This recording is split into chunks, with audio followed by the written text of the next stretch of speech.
I would like first to offer some general guidelines for Om choirs around the world,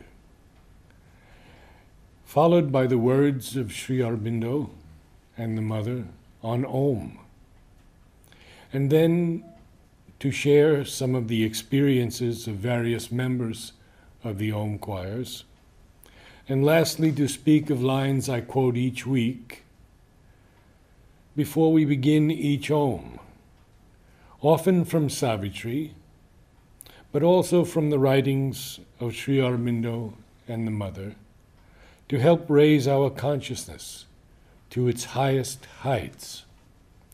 In the future, I will also read excerpts from Sri Ramakrishna, Swami Vivekananda, and others on Om, also from the Upanishads. We will have a session of recorded exercises for Om choirs, preparatory to singing and receiving the new music.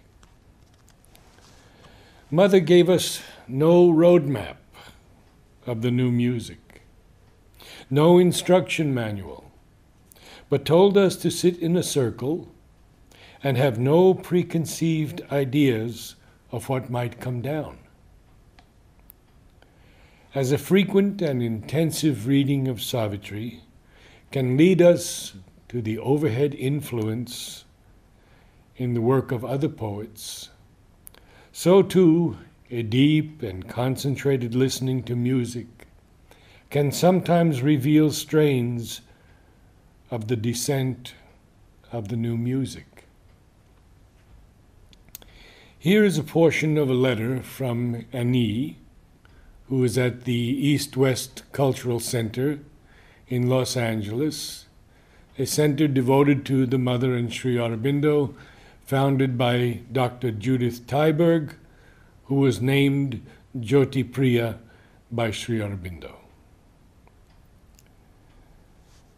Annie writes, Mother said, "There is a new music just above the head, waiting to come down, and it is looking for the right instruments," meaning people, "to bring it down."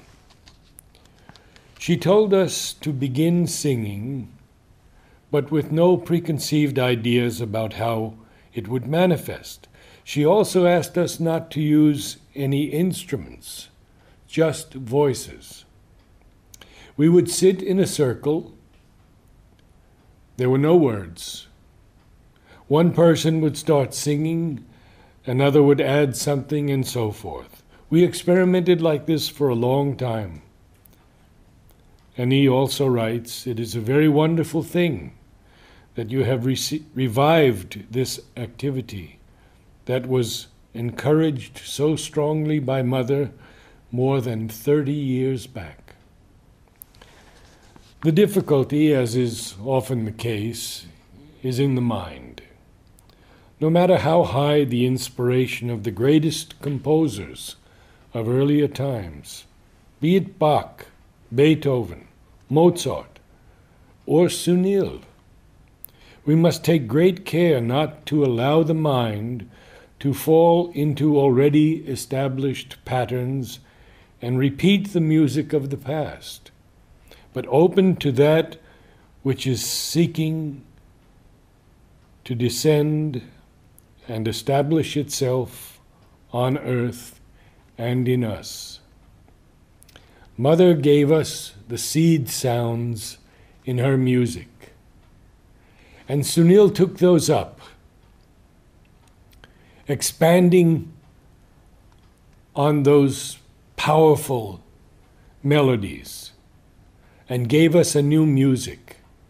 Now the Om choir takes another step with the human voice alone. To be a collective instrument for the music to descend through us. The tendency towards harmonic resolution is very strong, and may be a greater sign of the aspiration for human unity than the thousands of books and treatises written on the subject in the long history of the race. We have heard on many occasions, even when the Om choir had nearly 50 or 60 or 70 or up to 100 people in attendance, that all dissonances, beautiful though they might be, tended towards harmonic resolution. A collective soaring of note, building upon note, chord upon chord, not unlike the architecture of the temples of India. Yet, even in the dissonances, there was an underlying harmony. Composed music is fixed unless improvisation is indicated. The music of the Om choir is fluid, ever-changing, as voice after voice opens to the divine melodies and harmonies above the head. Especially moving are the voices of young adults, with their purity of tone, blending with the richness of sound of elder sadhaks and sadhikas, many of whom sang to Mother many years ago and continue their music today. Especially important to me is to have the children join us. And we have seen recently children from the ages of 3 to 6 singing the Om with such intensity and concentration. They are our future and should be welcomed into all Om choirs. We begin by humming, so there can be no straining or injury to the vocal cords. And I will discuss more about this in the future. Humming also helps with the essential work of blending and uniting us as one sound. We work on the various parts of the body that are involved in singing, the position of the tongue, jaw, proper use of the diaphragm, and correct breathing so that there is no strain in the upper body. In the exercises DVD, we will go into each part of the body consciousness and how we train it as singers. I believe the most important realization of all Om choirs is to recognize that we are one body, one holy body, called to earth at this time to help bring down the new music of transformation in us and to heal and transform the earth. Although I have often said this in the Om choirs, I would like it to be on record today that in 1979, on my birthday, I went to Nolini. And I spoke to Nolini. I had sent him a letter, actually, a 2-page letter, single-spaced, on the difficulties Aurobindo was facing. And he answered that letter in detail. To make a long story short, he became very quiet. And then he pointed to my wife, Mary Helen, and he said, "Your body." Then he pointed to me, and he said, "And your body." And then he pointed to himself and said, "And my body." We think they are different bodies. They are not. They are all her body. She has put a part of herself into each of us, truly. One day, I pray that there will be Om choirs throughout the world, and we shall know the power of Om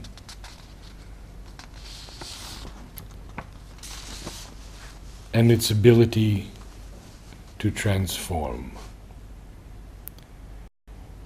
In the Om choir, there are no wrong notes, but we must go deeper and deeper to open to the descent of the new music. All are welcome, even those who have no voice or have difficulty hearing or reproducing a note. Formerly, I was very strict and allowed only those who could sing and wanted to help bring down the new music.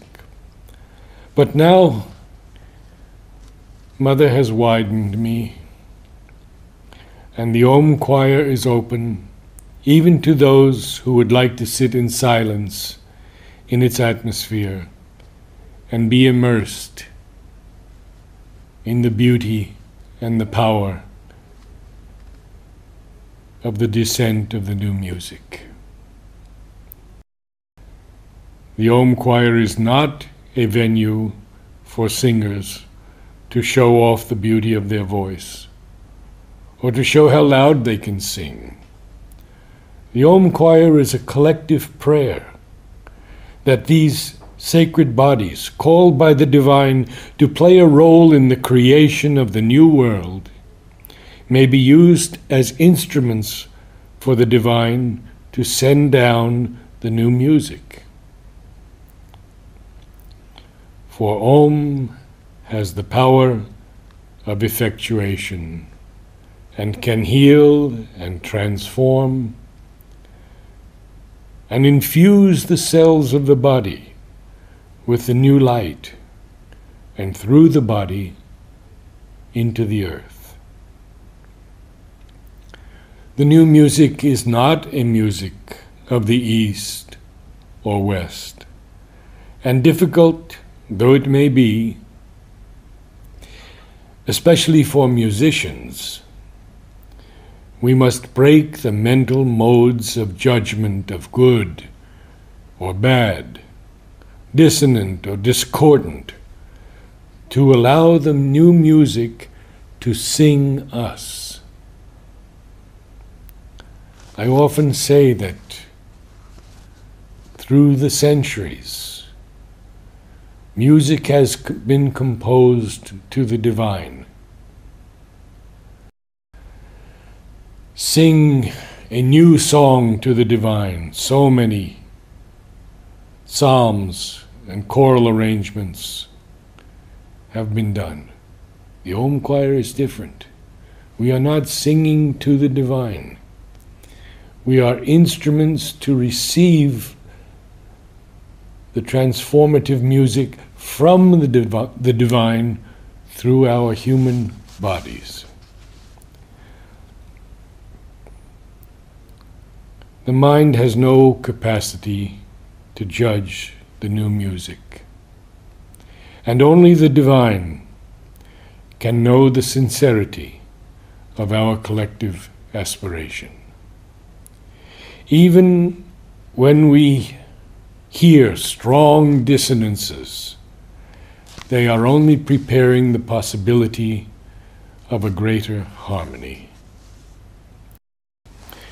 In each Om, we sing something, and a new sound descends.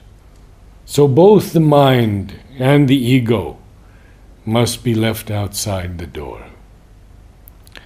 Focus, deep inner concentration, awareness of the soul to your right and to your left, and then extending your consciousness to include all assembled in the Om choir is the best way to achieve the deeper listening. We sing 3 Oms seated and the last Om standing, when the body is in the most receptive position. Lastly, what has come to me is the necessity of the inner listening, so that we may realize the unity that already is. This and the fact that I have experienced that the human soul always moves towards harmony. For more information on the new music, please visit the website sriaurobindoashram.info, where you can read a series of articles I have written over many years.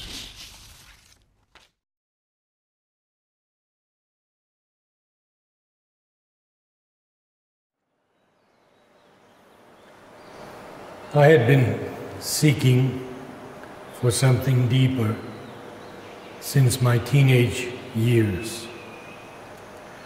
And I studied Raja Yoga with a Pandit in New York City.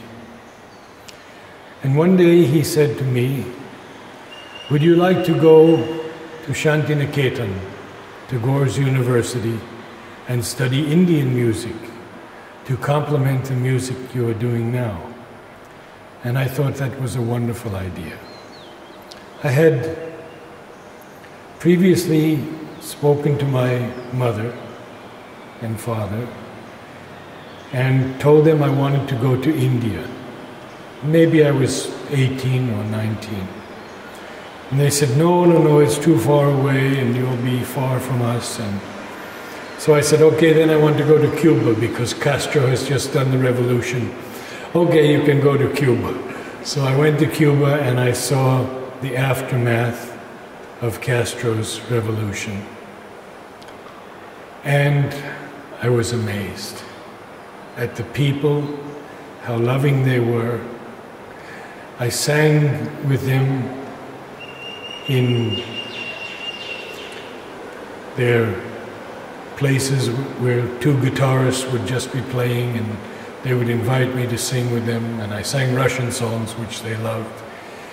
And then Che Guevara allowed me to come and use his office to photograph Fidel speaking to 400,000 people in a square.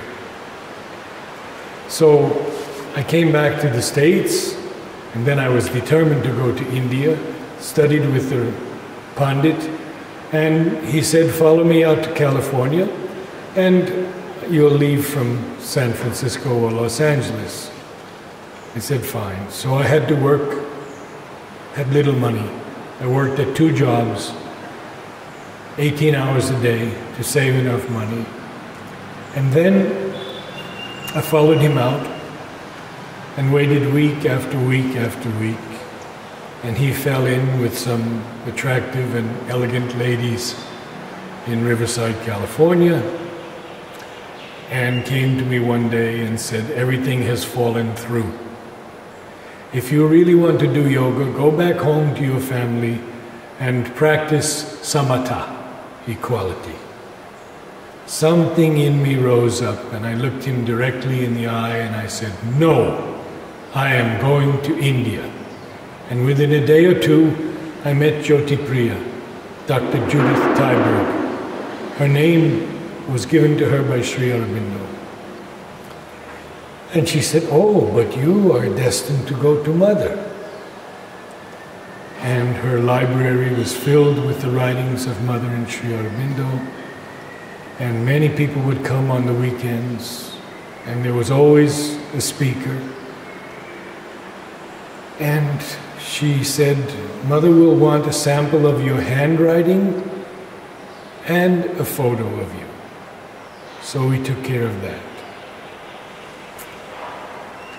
And very shortly after that, Mother sent a telegram to Jyoti Priya about me. And she said, tell him he may come and stay as long as he likes. This was such a powerful message. So I left on a freighter and it was the most horrendous journey you can imagine. We hit a typhoon off Alaska, and the front deck was filled with huge redwood timbers that I watched snap off like toothpicks into the water until the deck was clean. The captain and all the crew were praying, all Japanese, and he said to me, "One more degree and we capsize." And I knew we wouldn't capsize because I had to come and see Mother. I arrived on the 23rd of November and saw Mother for the first time, November 24th, Darshan. Very shortly afterwards, within a few days I believe, I had my interview with her, which lasted about 1 hour, just the two of us. I entered the room and she was seated in the chair, and it was so powerful. She gave me this beautiful smile, said bonjour, and then she said, "Would you like to talk or would you like to meditate?" Well, I had just turned 23 years old. I didn't know anything about meditation. I tried to be quiet when others said they went into meditation. So I said, "Meditation, Mother." And then it began. And she gave me my initiation. And I've not spoken much of this, but I think I can say this now because 50 years will have passed next year. It was 1961. Suddenly, as my eyes were closed, these huge flames started rising from my chest and my heart. And I knew that I was burning up, or something was burning up, but there was no heat. And I was watching these incredible flames rising out of me. And then, of course, I broke down weeping. And I looked at Mother. And Mother said, "You have just begun. The potentialities are very great." And I'm not told this, I don't think, to anyone. Because potentialities are only potentialities. And I have a long way to go on this path. Then we began speaking. Mother asked me about my music. At the time I was in Hunter College in Manhattan, studying for the Metropolitan Opera on a scholarship by a very generous and kind lady who was a star of the Met. Her name was Regina Resnick. And I was studying with her teacher, Rosalie Miller. So I was singing opera, lieder, art song, and the music was somehow inside of me. I can't actually explain. And Mother said, "Is the music with you now?" I said, "Yes, Mother. It is always with me." And Mother smiled and said, "Not always." And then she took it away for some time so that I could develop in other ways. But to continue, she told me about different musicians, what they had brought down. And at one point she said, "The music most heard in the subtle spheres is that of Chopin, but I don't know why." She just simply stated it like that. Then she became very quiet and looked at me, and in a powerful voice she said, "You must bring down a new music."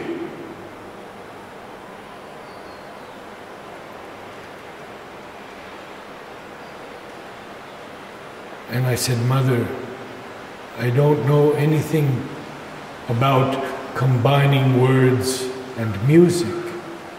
"No, no, you must go far above words and bring down the new music." That was her first adesh to me. The second one was to care for the service tree for the rest of my life. And the third one was to build the gardens of the Matrimandir. So we talked for a long time, and I'm blank for the rest of it. I had my adesh. I knew what I had to do. And because even at that young age, Savitri was so important to me, that I read it constantly, and I read the letters on Savitri, and all that Sri Aurobindo wrote, even in the future poetry, on the overhead touch in poetry. And I said, there must be this overhead touch in music also. Of course, I found out later that Mother said that a certain symphony, the violin concerto of Beethoven, another symphony of Franck, and a work of Bach had all come from a very high plane. Since then we have read many things of Mother on music, but then there was very little available. So when I went back to the US in 1962, I began to search for the new music. Because I was oriented towards voice, and I had spent years in my family's church, the Russian Orthodox Church, which is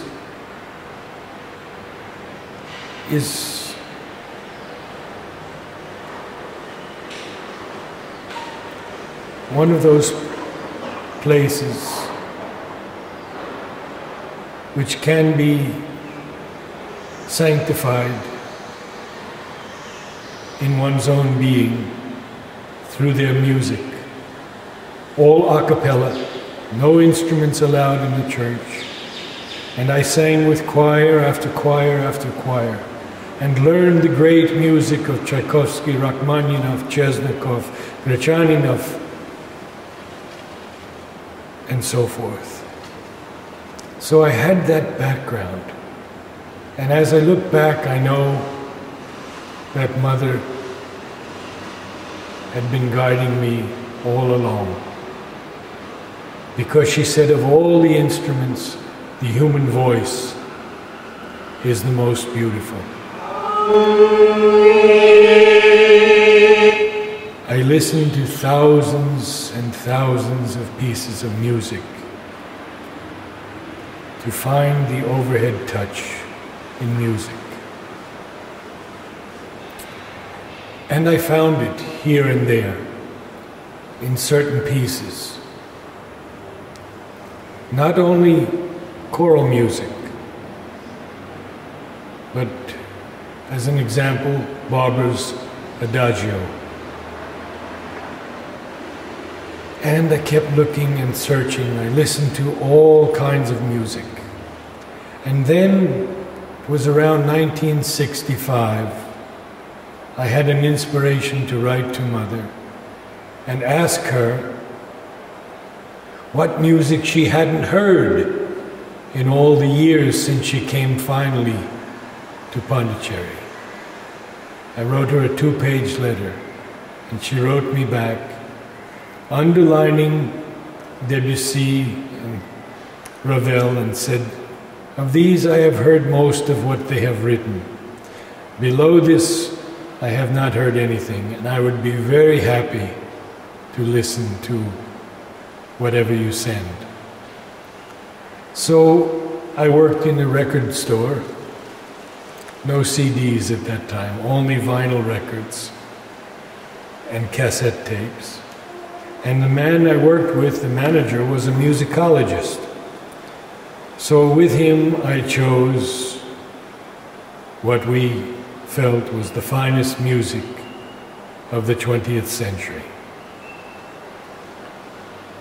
And selected 50 records, which I sent to Mother.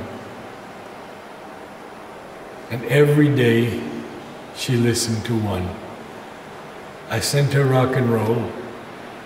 I sent her electronic music, Edgar Varese. I sent her all kinds of modern music, Alban Berg,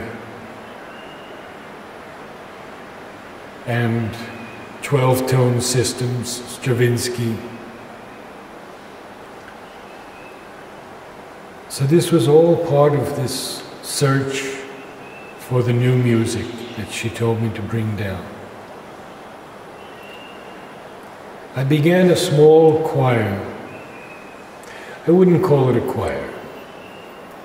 But let me go back just a little bit and talk about the first choir I had in the ashram. There were about 20 people, many of whom are still here today.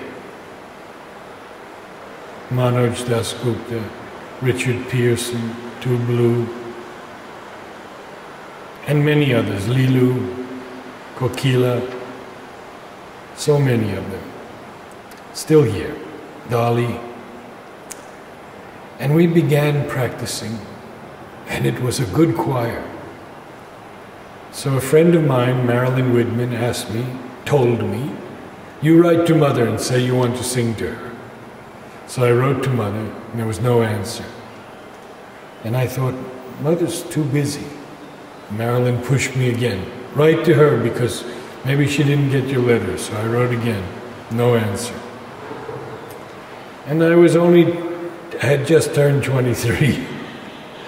And Marilyn pushed me and she said, "Tell Mother you're going to sing for her outside of her balcony." This was the old balcony on Balcony Street. And I always stood under Mother's feet, just in front of him. And it was as if you could almost reach up and touch her feet. So Mother writes back,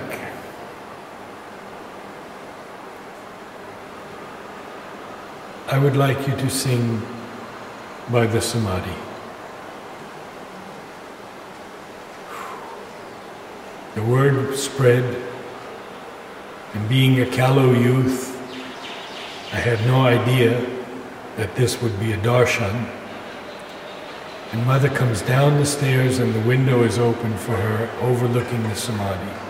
And we just have enough room to walk in with the choir and stand, me facing the Samadhi, the choir facing Mother. So she's there. And I begin the first piece. And it's a total disaster. My friend Dimitri von Morenschild, whom I had known in America when he was at Dartmouth College, said it was probably the worst sound he had ever heard. What happened was that we had never sung outside before, and the wind took all the voices. No one could hear anything. I turned to Mother, I looked up at her, I did pranam, and I said, "Mother, we are singing for you." The rest of the concert, not one mistake. So now back to this small group in Aurobindo. Mary Helen, Shraddhavan, Alan Class, myself, sometimes one or two others. And we just began singing. Sometimes singing and reading a poem. And in the old hall of Bharat Nivas, the sound was incredibly beautiful. And then we wrote to Mother. I don't remember the whole thing, but Mother told us a little bit more. She said, first of all, sit in a circle and have no preconceived idea as to what you will sing. Then she said, there is a music waiting to come down, and it is just above the head.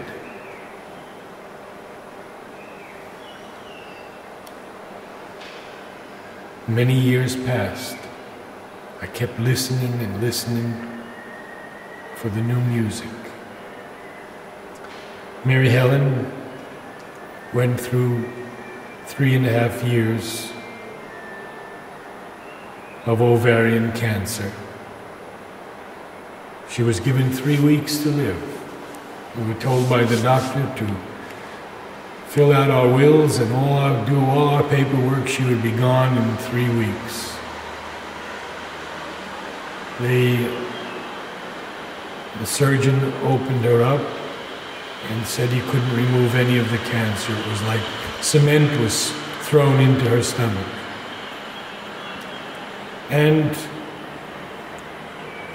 at a party the next evening, the surgeon was talking with the Bengali doctor whose work was with cancer patients. And he said, I think I can help her. And Mother gave her 3.5 years.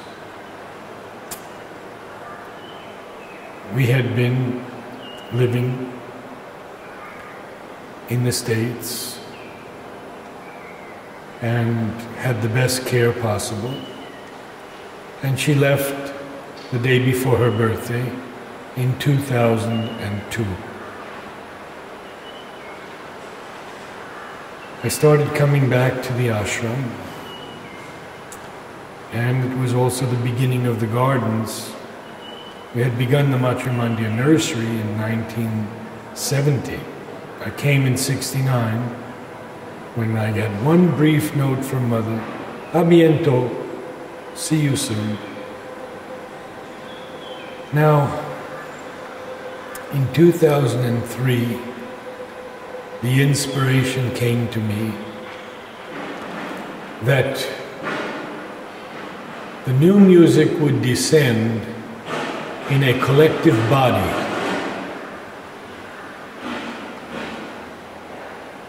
And this was a very powerful experience. How to do this? We had no roadmap, no guidelines other than those few words from Mother. I went to Nolini, 1979, I believe it was, or 80, on my birthday. And I think this was the key that he gave me. I had written 2 pages on Aurobindo and all of its problems, and he responded to this in detail and told us Mother was trying 1,000 different ways in Aurobindo. And then he became very quiet also, and he said, pointing at Mary Helen, "Your body." Then he pointed to me, and he said, "And your body." And then he pointed to himself, and he said, "And my body." We think they are different bodies. They are not. They are all her body. She has put a part of herself into each of us. And then what came was Om. To sing Om in a new way. A group soul gathering together with no preconceived ideas, with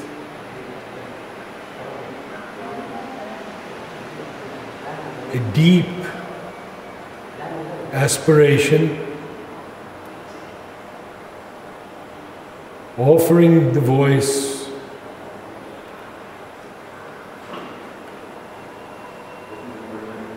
opening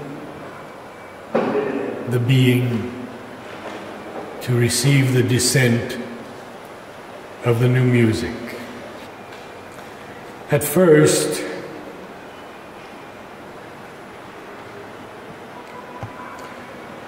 perhaps there was not so much harmony. People would come and feel that it was a venue for showing off their voice. But over the years, and now we're in our 7th year, it deepened and deepened and deepened. And as we went deeper, the greater music descended. As we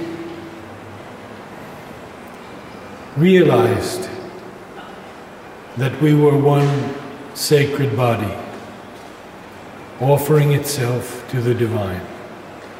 And I have often quoted the first sentence of the Mother, which I don't have with me, so I can only paraphrase it. But Sri Aurobindo said, there are two powers that alone can effect in their conjunction the great and difficult thing which is the aim of our endeavor. A fixed and unfailing aspiration that calls from below, and a supreme grace from above that answers. This is the Om choir. Attendance has grown from a few people in the ashram to 45 to 60. Older ashramites. Then at Savitri Bhavan, in this very room, we have had up to 100, 120 people singing Om. And the power of this is so great that people have visions constantly. Not only visions, but I'm told of healing experiences, chronic pains disappearing. And though I don't have the inner vision, because basically I'm just a prayer. And when we gather, I ask the Divine to bless each one who has come for this sacred work, because it is a collective, a true collective experience. And I don't know of many of these where we are all at least aspiring to recognize that we are one group soul, come down to do the Mother's work. Many people come who are tone deaf. They can't either hear the note or they can't reproduce it. But all are welcome, because we have to throw out our judgmental notions of good and bad music. Who can judge another's aspiration, another's sincerity? And musicians especially have to get rid of the notion of Eastern music, Western music. This is a totally new music. It is a music that has the power through Om of transformation, of effectuation, of healing, coming through our bodies, descending into our bodies, and going into the earth. And so, wherever people want to begin an Om choir, I offer to go. In Lodi Ashram, regularly there is an Om choir. Now, in Colombia, they want to start an Om choir. We have an Om choir in South Carolina every year. In the annual Om meetings, there's always an Om choir. And recently, I was asked to meet with 8 and 9-year-olds, and we sang Om together in Delafon, in the ashram. And it was so beautiful. Lazzo attended the next to the last Om choir. And he is a fine musician, a violinist, and a teacher. And he came up to me and he said, I want to do this with the children, all of the children. And I gave him a paper of all the writings on Om that I found from Sri Aurobindo. And one day I will quote those. Mother has said, Om is the signature of the Lord. There is no word in all the languages of the world that has the power of Om.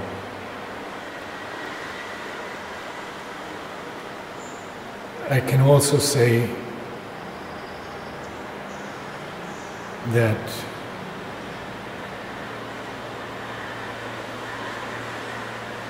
people who tell me of their visions are changed. I keep all names confidential, but perhaps in the next session I could read some of these experiences, which are so beautiful and so powerful. And I'll just tell you one that happened last night. An elderly lady at the end of the Om choir came to me and held my hands, put her head against my head and my hands. She spoke no English. Tears. And as I closed up the room and went down the stairs, a friend was there who spoke Gujarati, and he translated for me what she was saying. Her face was absolutely radiant, and she kept saying it over and over and over again. I saw all the gods, and all the gods were singing and calling Mother down into the Om choir. And they were coming, Mother was coming, and all the gods were there. And she couldn't stop saying this. And then this man said to me,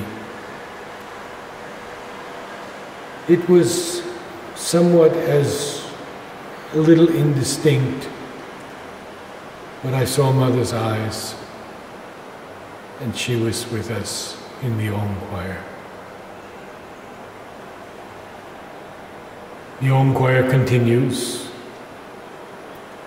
and I will be away for some time. But in the future, I will speak to you about the exercises that we do. As I said, the experiences of many people. Also, the fact that these rooms that have heard Om sung hundreds of times over are now sanctified rooms. Sanctified because the presence is here also. And we leave the Om choir changed each time. We are changed. And I know that every note of every Om choir that has ever been sung is preserved. Nothing is lost.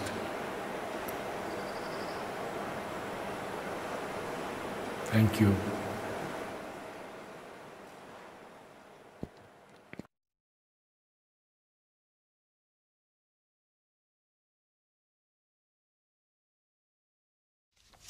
Sri Aurobindo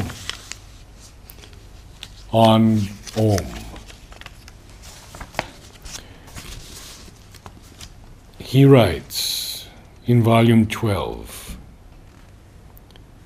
"The word has its seed sounds, suggesting the eternal syllable of the Veda, Om. He spells it A-U-M. But in every other book, in all his other works, he spells it O-M. I found that interesting. Then he writes a note on the Chandogya Upanishad. Om is the syllable, and then in parentheses, the imperishable. One should follow after it as the upward song, parentheses again, movement. For with Om one sings, parentheses, goes upwards. The Chandogya is to be a work in the right and perfect way of devoting oneself to the Brahman. Its subject is the Brahman, but the Brahman as symbolized in the Om, the sacred syllable of the Veda, not therefore the pure state of existence only, but that existence in all its parts. Om is the symbol and the thing symbolized. In volume 13 of the collected works, he writes, "The basic syllable Om, which is the foundation of all the perfect creative sounds of the revealed word. Om is the one universal formulation of the energy of sound and speech, that which contains and sums up, synthesizes and releases all the spiritual power and all the potentiality of Vak, speech, the goddess speech, and Shabda, sound, vibration, word." Again, in volume 13, Sri Aurobindo writes, "The mantra of the divine consciousness brings its light of revelation. The mantra of the divine power, its will of effectuation. The mantra of the divine Ananda, is equal fulfillment of the spiritual delight of existence. All word and thought are an outflowing of the great Om. Om, the Word, the eternal, manifest in the forms of sensible objects, manifest in that conscious play of creative self-conception, of which forms and objects are the figures, manifest behind, in the self-gathered, superconscient power of the infinite. Om is the sovereign source, seed, womb of thing and idea, form and name. It is itself, integrally, the supreme intangible, the original unity, the timeless mystery, self-existent above all manifestation in supernal being.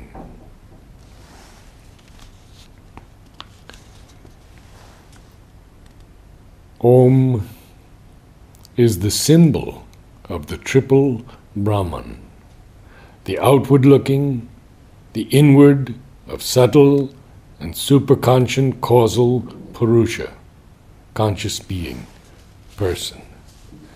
Volume 23. Om is the mantra, the expressive sound symbol of the Brahman consciousness. In its four domains, from the Turiya, the superconscient, the absolute, to the external or material plane.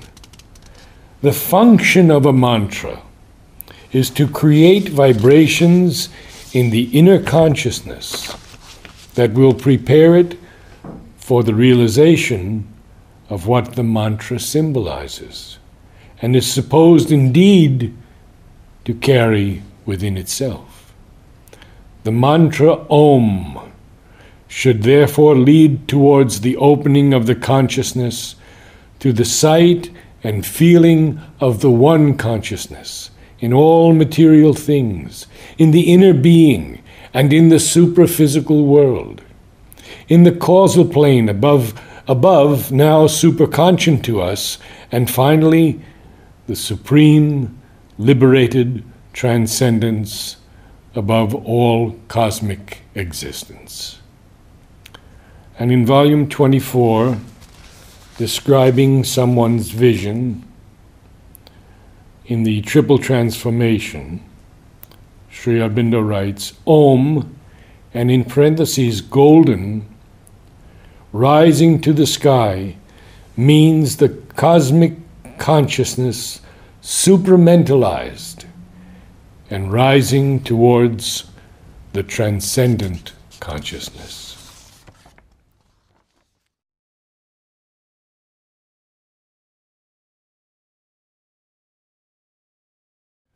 The Mother on Om. In India's languages, they have this Om, which is a marvel. You know what they say? That Om is the totality of the sounds of the creation perceived by the Supreme.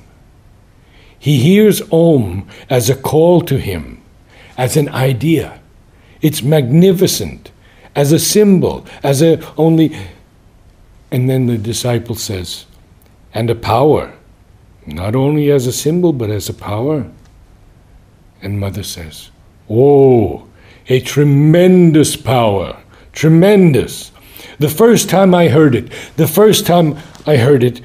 there was a certain Bernard who had spent a year in India, in the Himalayas, and he was visited by yogis whom he didn't know. He lived in a hut in the Himalayas all alone. One yogi came to him. He didn't say anything. He just sat by his side and then left. And that yogi simply told him, Om. Then he came back to France, recounted his experiences in India, and he said that. Me, I knew absolutely nothing of India at that time. And when he uttered the word Om, Mother brings her arms down. It came a force like this. My whole entire body, everything vibrated in an extraordinary way. It was like a revelation. Everything, but everything started vibrating. Then I said, "At last, here's the true sound." Yet I knew nothing, absolutely nothing, neither what it meant nor anything. Another time, Mother continues, "I made an experiment writing the letter Om. When you have written it 4, 5, 6 times, it becomes excellent. I wanted to know why you were asked to do that work and what you could draw from it. So I sat down to write your yantram, and it became very living.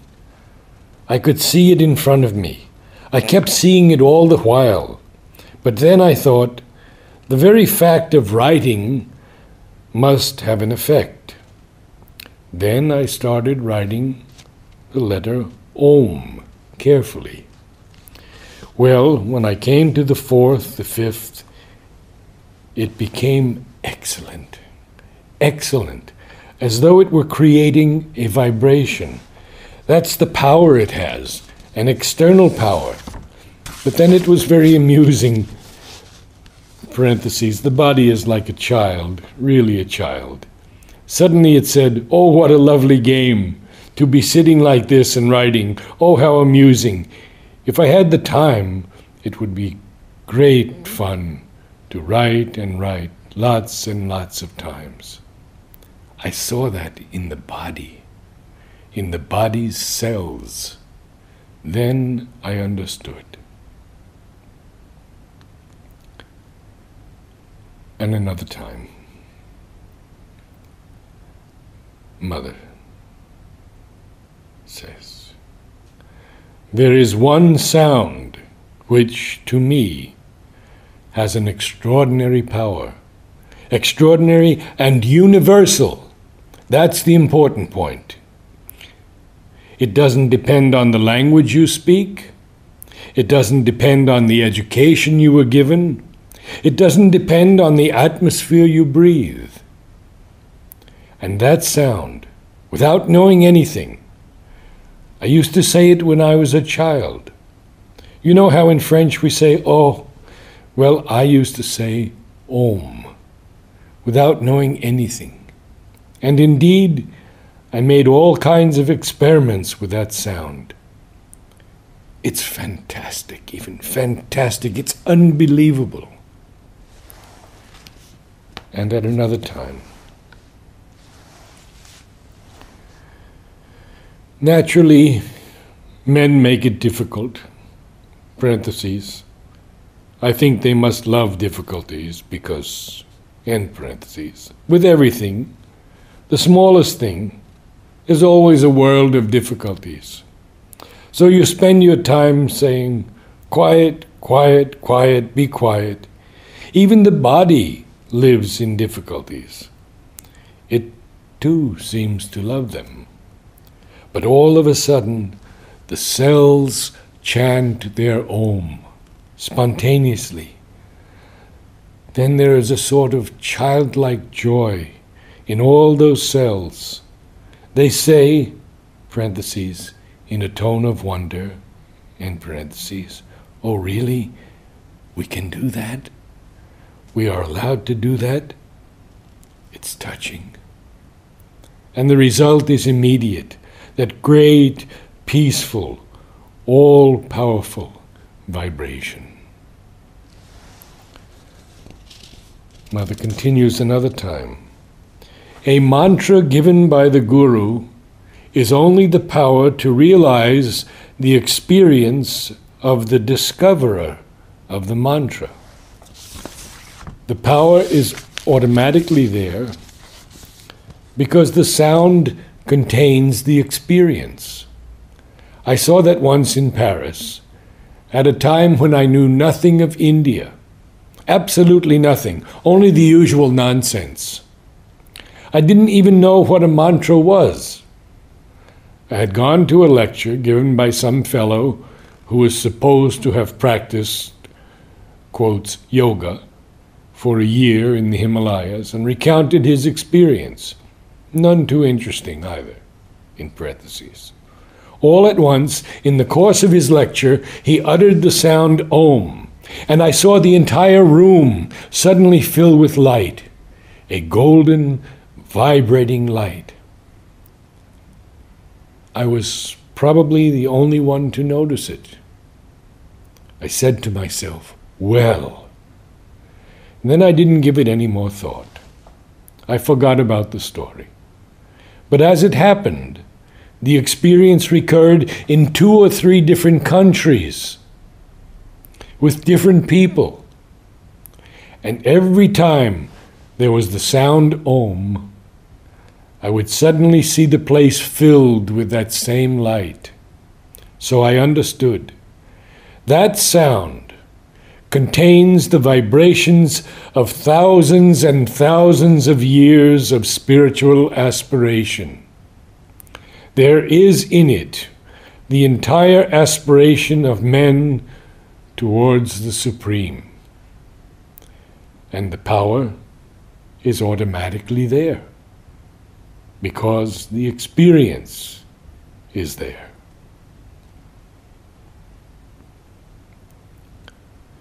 And again, at another time. Naturally, if there's also an awareness of the idea behind it, if one does japa as a very active, conscious invocation, then its effects are greatly multiplied. But the basis is the magic of sound. This is a fact of experience, and it's absolutely true. The sound Om, for instance, awakens very special vibrations. There are other sounds as well, but of course that one is the most powerful of all. It is an attempt to divinize material substance. From another, almost identical point of view, it fills the physical atmosphere with the divine presence. So time spent in japa is time consecrated to helping the material substance enter into more intimate rapport with the divine.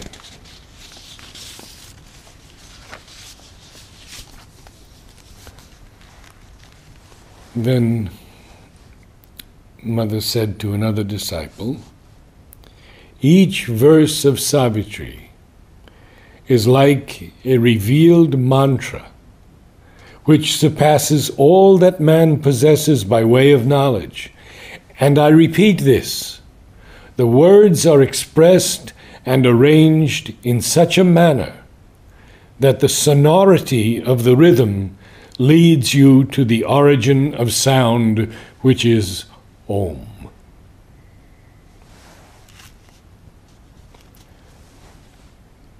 Mother writes again, or rather speaks to a disciple, with the help of Om, one can realize the divine. Om has a transforming power. Om represents the divine. The sound. They say that all the aspirations of the world, when going towards the divine, make Om, like that. The mother chants the word. And then, that is why they say Om. There was a Frenchman who came back from the Himalayas, who had stayed there some time, and he gave a lecture. And I listened to the lecture, and in the lecture he said that when he was deep in the Himalayas, there was a sannyasin whom he didn't know, who came to see him and told him only this, Om, and that he was completely changed. And then when he said Om, I felt the same change in me, as if the divine was coming in. Om, Om, it must be manifested. If anything goes wrong, repeat Om. All will go well. This was published in Ananda Sagar, January 2010, entitled Om Chanting from My Treasures by Shobha Mitra. In one of the first December programs, the mother selected 4 of us to recite Sri Aurobindo's poem, The Ascent and the Descent.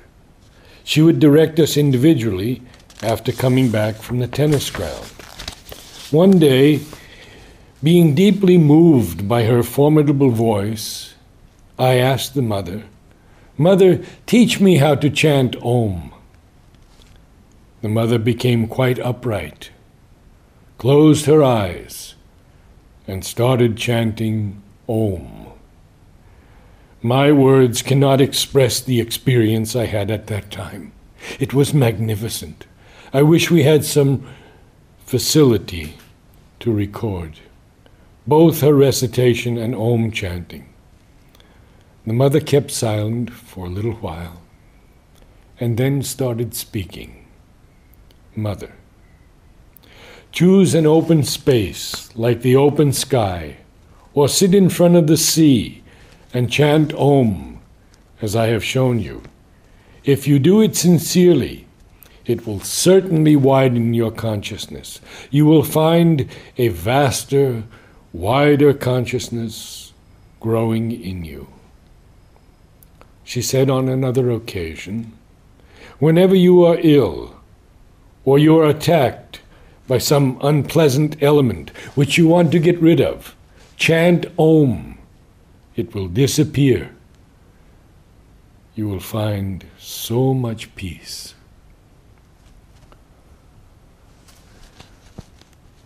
On one of my birthdays, I asked, "Mother, how to go within?" Mother, I have spoken about it many times. She keeps silent for a very long time, as if in trance, then speaks again. Mother, put your body in a comfortable position and start chanting Om. You will find that you are before a tunnel, a long, narrow tunnel. Go on chanting intensely, wholeheartedly. You will find that that tunnel slowly getting illumined. Go on doing it as often as possible. You will find one day that you have come to the end of the tunnel, and at the core of your heart, where the Lord is. It is a long process, but you are sure to arrive at it if you are sincere. Lastly, from the Supreme Discovery by Mother. Beautiful, doubtless, was the song of the primordial sphere rocked on the bosom of immensity. But how much more beautiful and triumphal is the symphony of the constellations, the music of the spheres, the immense chorale filling the heavens with an eternal hymn of victory.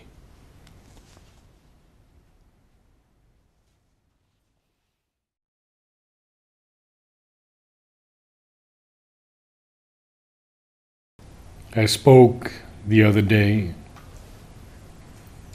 about the quotations that I often use from Savitri prior to each Om that we sing, in order to lift the collective consciousness to the highest and most receptive level. So today I would like to begin with The Mantras of Savitri.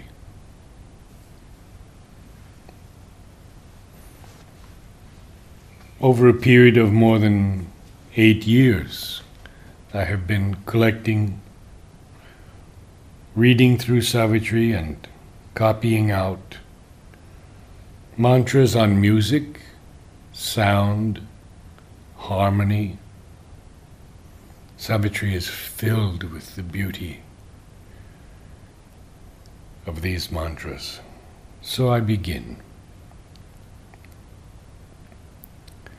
Music brought down celestial yearnings. Song held the merged heart, absorbed in rapturous depths, linking the human with the cosmic cry. I'm not giving book and canto because I would rather you feel within the vibration of the mantra, the power and the force that it brings in. And I feel giving book, canto, and page would disturb this a little. So I'm just going to give you the different mantras that you can quote in your Om choirs, be it in Colombia, South America, or California, or wherever.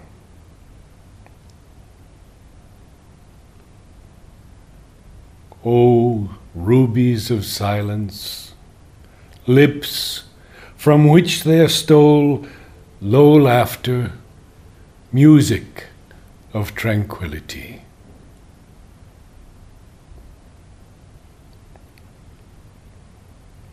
In a luxurious ecstasy of joy, she squandered the love music of her notes, wasting the passionate pattern of her blooms and festival riot of her scents and hues.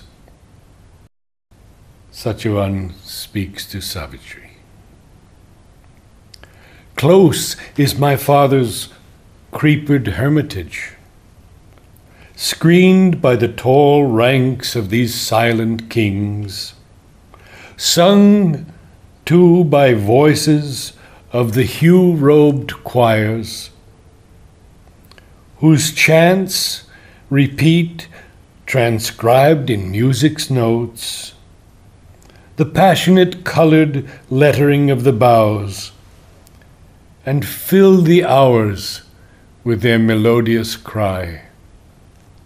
I caught the echoes of a word supreme, and metered the rhythm beats of infinity, and listened through music for the eternal voice. His speech, like glimmering music, veiled his thoughts. He comes unseen into our darker parts, and, curtained by the darkness, does his work.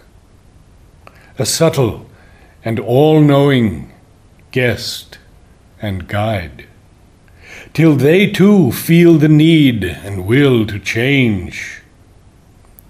All here must learn to obey a higher law.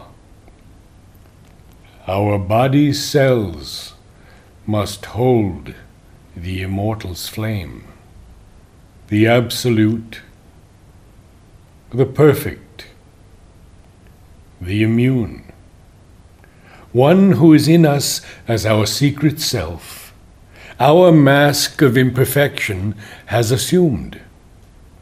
He has made this tenement of flesh his own, his image in the human measure cast, that to his divine measure we might rise. Then, in a figure of divinity, the Maker shall recast us and impose a plan of Godhead on the mortal's mold, lifting our finite minds to the infinite, touching the moment with eternity. This transfiguration is earth's due to heaven. A mutual debt binds man to the Supreme. His nature we must put on as he put ours. We are sons of God and must be even as he. His human portion we must grow divine. Our life is a paradox, with God for key. On the dumb bosom of this oblivious globe, although as unknown beings we seem to meet, our lives are not aliens, nor as strangers join, moved to each other by a causeless force. The soul can recognize its answering soul across dividing time, and on life's roads, absorbed, rapt traveler, turning it recovers familiar splendors in an unknown face. And touched by the warning finger of swift love, it thrills again to an immortal joy, wearing immortal body for delight. There is a power within that knows beyond our knowings. We are greater than our thoughts, and sometimes earth unveils that vision here. To live, to love, are signs of infinite things. Love is a glory from eternity's spheres. A thrill that smites the nerves is music's spell. A fateful hand has touched the cosmic chords, and the intrusion of a troubled strain covers the inner music's hidden key that guides unheard the surface cadences. Yet is it joy to live and to create, and joy to seek, and joy to love and labor, though all fails, and joy to seek, though all we find deceives, and all on which we lean betrays our trust. Yet something in its depths was worth the pain. A passionate memory haunts with ecstasy's fire. Even grief has joy hidden beneath its roots. For nothing is truly vain the one has made.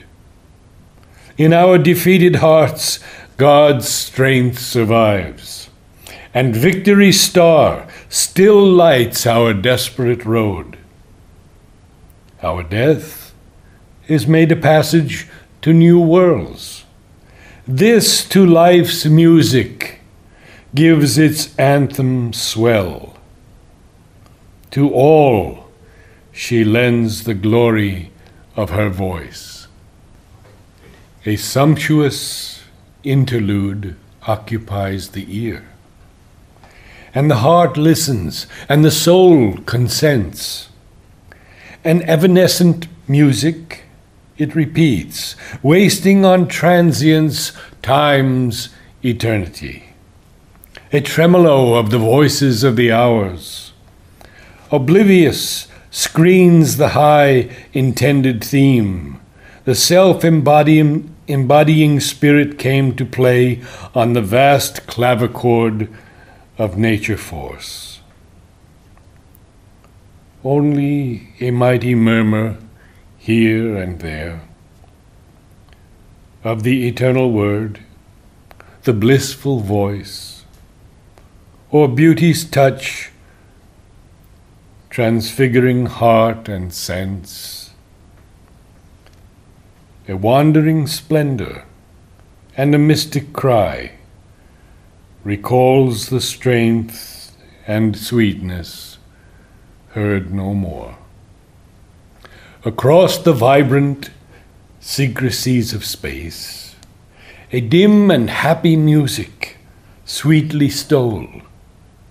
Smitten by unseen hands, he heard, heart close, the harp's cry of the heavenly minstrels pass, and voices of unearthly melody chanted the glory of eternal love in the white blue moonbeam air of paradise.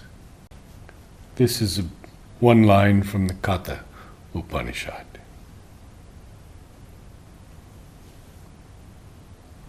This is he that is awake in those who sleep. At the end of Savitri, Sri Aurobindo quotes a passage, just a few lines, from the Isha Upanishad. The one, unmoving, is swifter than thought. The gods cannot overtake it, for it travels ever in front. It moves, and it moves not. It is far away from us, and it is very close. This is our deepest need, to join once more what now is parted, opposite and twain.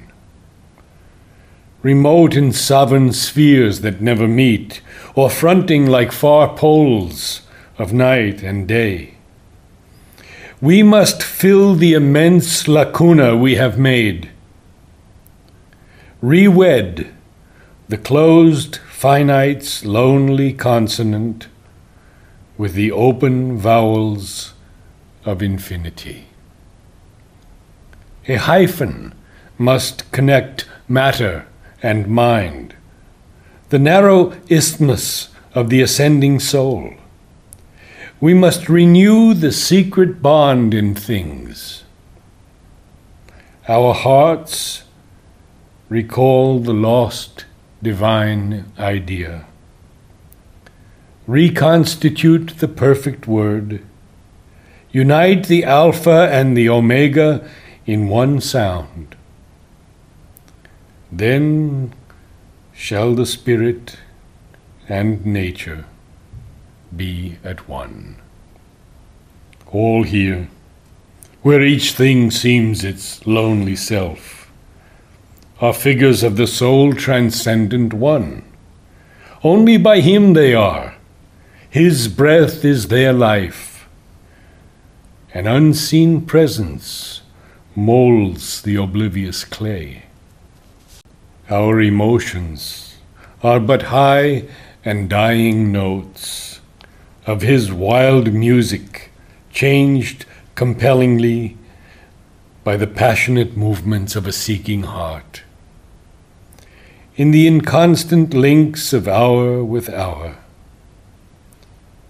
to call down heaven's distant answering song, to cry to an unseized bliss is all we dare. Once seized, we lose the heavenly music sense. Too near, the rhythmic cry has fled or failed. All sweetnesses are baffling symbols here. Here, living center of that vision of peace, a woman sat in clear and crystal light. Heaven had unveiled its luster in her eyes. Her feet were moonbeams. Her face was a bright sun. Her smile could persuade a dead, lacerated heart to live again and feel the hands of calm. A low music heard became her floating voice. As into a heaven of strength and silence thought is ravished, all this living mortal clay is seized, and in the swift and fiery flood of touches shaped by a harmonist unseen, a new sight comes. New voices in us form a body of the music of the gods. There was a strange consistency of shapes, and the same thoughts were constant passers-by, and all renewed unendingly its charm, alluring ever the expectant heart, like music that one always waits to hear, like the recurrence of a haunting rhyme. Oft inspiration with her lightning feet, a sudden messenger from the all-seeing tops, traversed the soundless corridors of his mind, bringing her rhythmic sense of hidden things. A music spoke, transcending mortal speech, as if from a golden phial of the all-bliss, a joy of light, a joy of sudden sight, a rapture of the thrilled, undying word poured into his heart as into an empty cup. A repetition of God's first delight, creating in a young and virgin time. The music born in matter's silences, plucked nude out of the ineffable's fathomlessness, the meaning it had held but could not voice, the perfect rhythm now only sometimes dreamed, an answer brought to the torn earth's hungry need, rending the night that had concealed the unknown.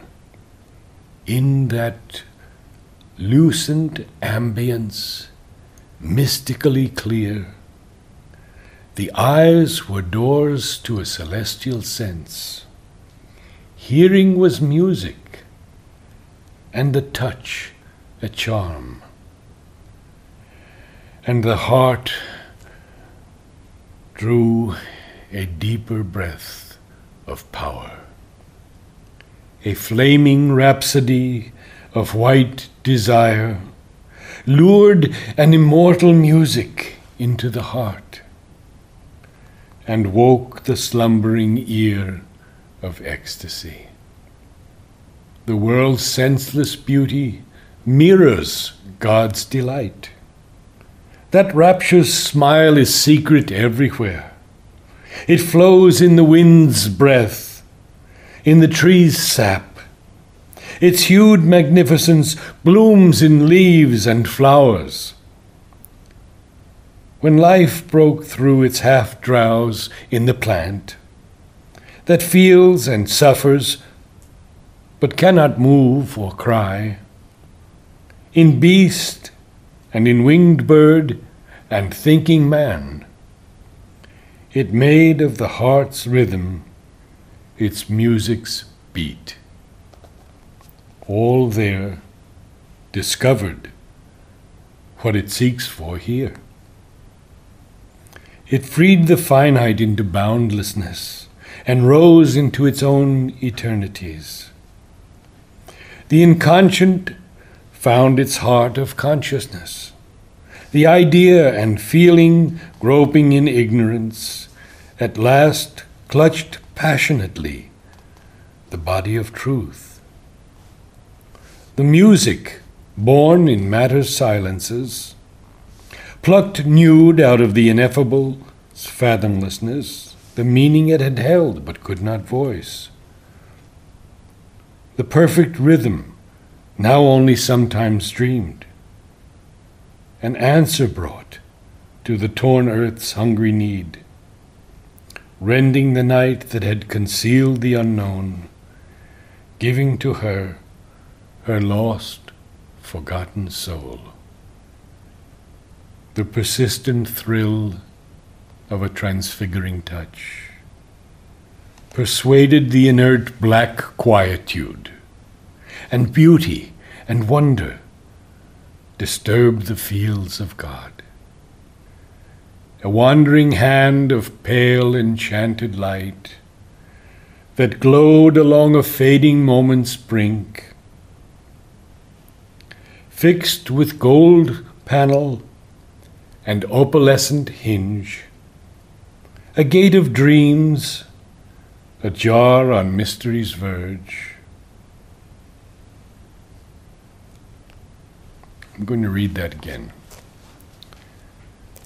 The persistent thrill of a transfiguring touch persuaded the inert black quietude, and beauty and wonder disturbed the fields of God. A wandering hand of pale enchanted light that glowed along a fading moment's brink, fixed with gold panel and opalescent hinge, a gate of dreams, ajar on mystery's verge. One lucent corner, windowing hidden things, forced the world's blind immensity to sight. An instant's visitor, the Godhead shone. On life's thin border awhile the vision stood, and bent over earth's pondering forehead curve, interpreting a recondite beauty and bliss, in colors hieroglyphs of mystic sense. It wrote the lines of a significant myth, telling of a greatness of spiritual dawns, a brilliant code penned with the sky for page. Almost that day, the Epiphany was disclosed, of which our thoughts and hopes are signal flares. Immortal rhythms swayed in her time-born steps. Her look, her smile awoke celestial sense, even in earth stuff, and their intense delight poured a supernal beauty on men's lives. On the frail breast of this precarious earth, since her orbed sight in its breath-fastened house, opening in sympathy with happier stars, where life is not exposed to sorrowful change, remembered beauty death-claimed lids ignore, and wondered at this world of fragile forms, carried on canvas strips of shimmering time. The impunity of unborn mites was hers. Hope chanced to hope, a bright, immortal choir. He heard the inspired sound of his own thoughts, re-echoed in the vault of other minds. From the Mother's Prayers and Meditations. O Lord, Lord, a boundless joy fills my heart. Songs of gladness surge through my head in marvelous waves, and in the full confidence of thy certain triumph, I find a sovereign peace and an invincible power. Thou fillest my being, thou animatest it, thou settest in motion its hidden springs, thou illuminest its understanding, Thou intensifiest its life, thou increasest tenfold its love. And I no longer know whether the universe is I, or I the universe, whether thou art in me or I in thee. Thou alone art, and all is thou, and the streams of thy infinite grace fill and overflow the world. Sing, O lands, sing, O peoples, sing, O men. The divine harmony is there. And this is apropos of previous talk about not having preconceived ideas about what music will come down. This is in Mother's Questions and Answers. Before sitting down, I don't even know what notes I am going to play. But I do not know at all. I do not at all know what will come. Nothing at all, nothing. I don't even decide what feeling or idea of state of consciousness is going to be expressed. Nothing. I am like a blank page. I come and sit down, concentrate for a minute, and let it come. And lastly, oh, let light be poured on all the earth, and peace inhabit every heart.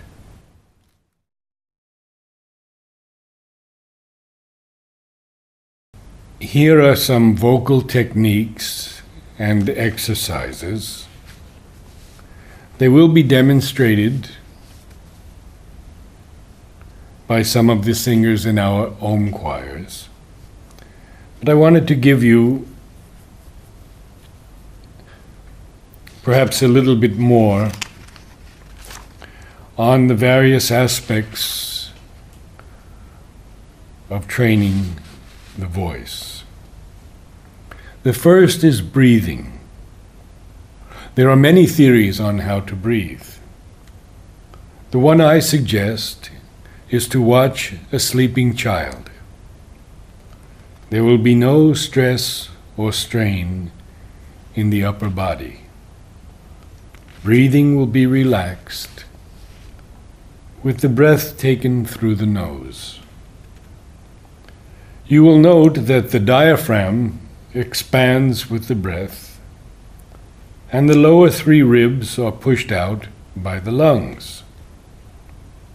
In this manner, the lungs are filled to capacity. If one is under stress, say from running, and one breathes this way, only half the lungs are filled. The bottom portion doesn't get filled.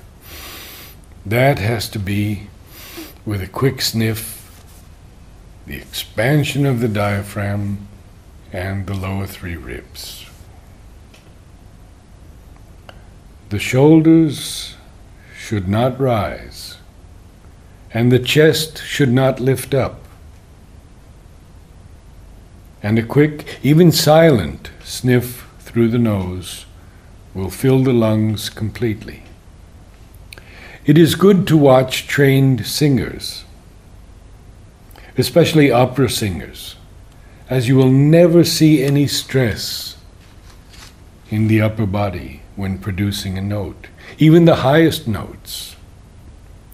In fact, in an opera, the heroine may fall to the ground from being stabbed, etc., and there will be no change in the quality of the tone. And often it will be on a very high note. If your chest and shoulders tend to rise, you can use a technique my voice teacher taught me, and that is to imagine that you are holding a heavy bucket of water in each hand and cannot possibly lift the shoulders or the chest. Next, humming. It is best to begin all exercises by humming. In this way, you will not strain the vocal cords, and you will warm them up, making them flexible and pliable. As you begin humming, focus in the mask of the face and put an H in front of the M. Moving the air across your lips, you should feel them vibrating slightly. When you have developed resonance, you may also feel a tingling in the ears. Next section is the diaphragm. The diaphragm is the support system for the air in the lungs that enables us to sing. In fact, it even enables us to speak, or at least helps greatly in projecting the voice. For example, if I say ha from my throat, it's very different from saying ha, ha, ha, ha, using the diaphragm. Proper use of the diaphragm requires much training, and this will be demonstrated in the exercise section. The diaphragm controls the amount of air you use to produce a note or a series of notes. It is especially important in the upper ranges of the voice, as this is where the support tends to weaken. Again, my voice teacher would tell me that at the end of an exercise, the diaphragm should touch the spine. As our exercises will demonstrate, complete control of the diaphragm will allow perfect control of the singing voice. Our focus in the Om choir. And I've entitled this Training the Body. Our focus in the Om choir is much more than learning to sing. It is a training of the body consciousness to become as receptive an instrument as possible to receive the new music and to allow it to descend in and through us. Therefore, we must pay attention to all the parts that are involved in producing a tone. The mouth. The mouth should be as open as possible to allow the maximum sound to come through. Singing with the mouth half closed restricts the sound.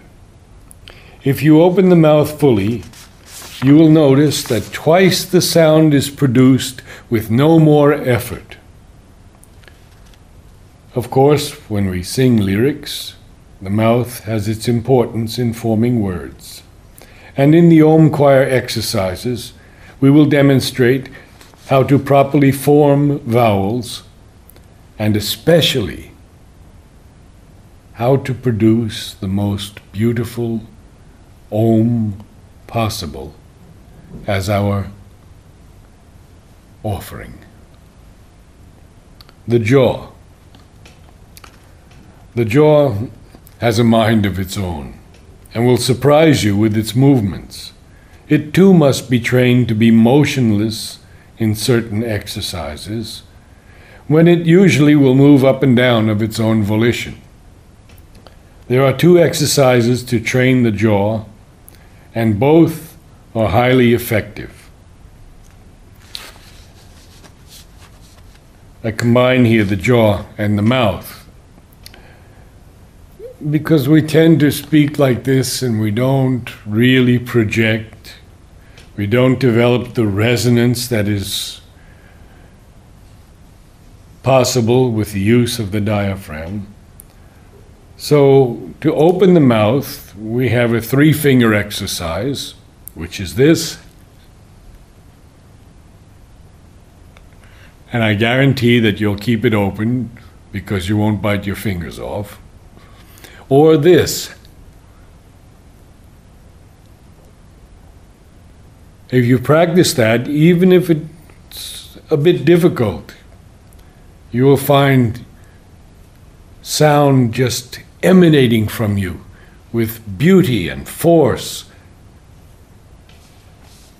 and power. The power will amaze you, as it has done very often to those who come to the Om choir.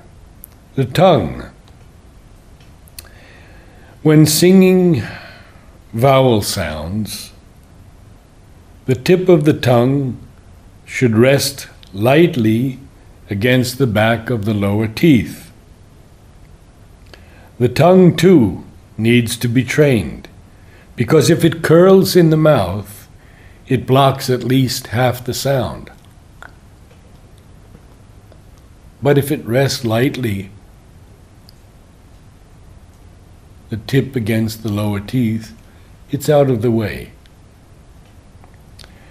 Now, this is a section called the various tones. As we move in range from the lowest notes to the highest, the sound is centered in different areas. Simply put, the lowest tones are chest tones. Om, Om,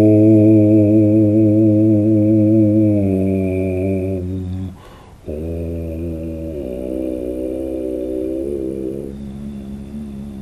We can feel the resonance in the chest. And not in good voice today, but you can hear the resonance in the chest. The middle tones of any type of voice are a combination of chest and head tones.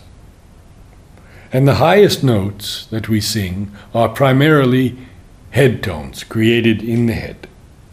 You can easily hear the differences in a bass voice, baritone voice, and high tenor voice, as well as in the various ranges of the female voice. Many singers have a range of 2 to 3 octaves. But for the Om choir, this is of no great importance.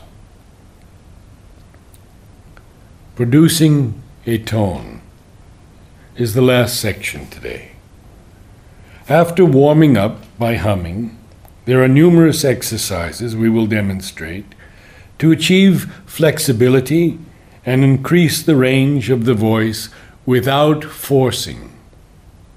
In fact, we often have a much greater range than we think, and therefore, when producing a high note, one should imagine coming down on the note from above instead of reaching up for it and straining.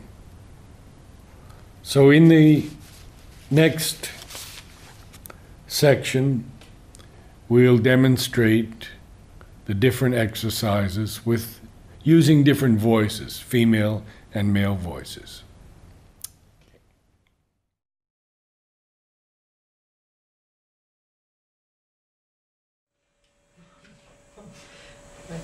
We begin with the humming exercises to warm up the vocal cords, and I'll speak about those things in my preparatory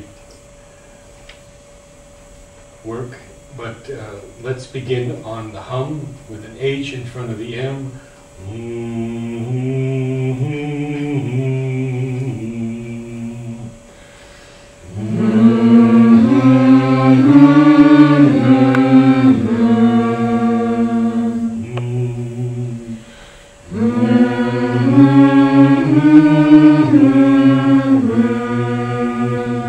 A smile is permitted.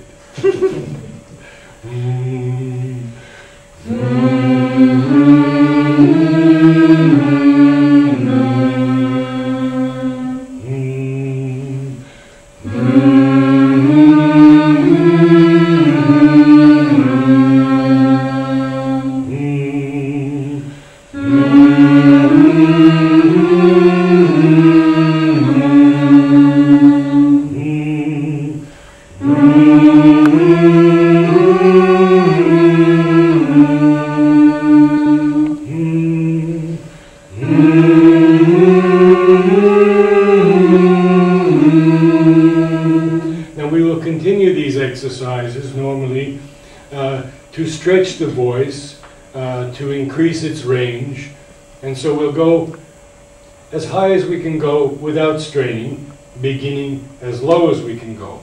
Now the second exercise on is in thirds, first, third, and fifth. And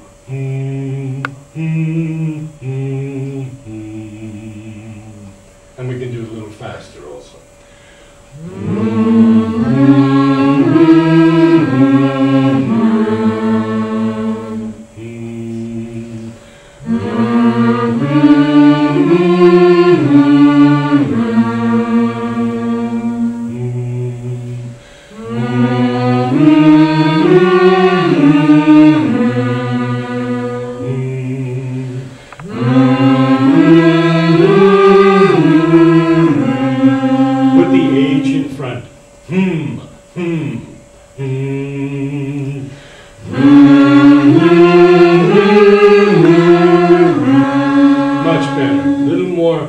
Little more power. We want to exercise the whole body. It's actually a work of the body consciousness, because we take into consideration all the parts that are involved in singing: the breathing, the diaphragm, the jaw, the mouth, the tongue, the upper body, the ribs. So we'll touch on all those parts as we continue. Now, let's do a few more.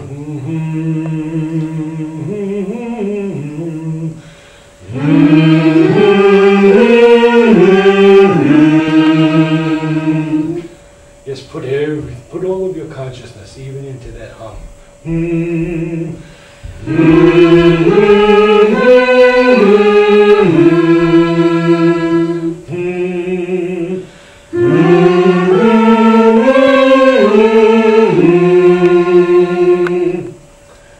And we would continue going up like that to our highest note without straining.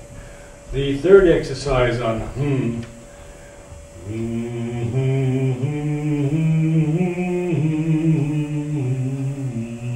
all the while we're working on breath control, and we should talk a little bit about breathing now. To take a proper breath, a quick sniff through the nose, and if you can put your hands on your lower ribs here.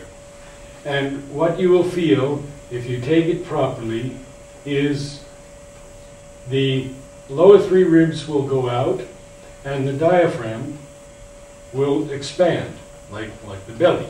Okay? A quick sniff, and that's it. And you have all the air you could get in the upper and the lower part of the lungs. Now, the difficulty is in keeping the ribs out as you sing, because naturally they're not trained and they want to just collapse like that. And when you do that, all of the air you just took in is lost.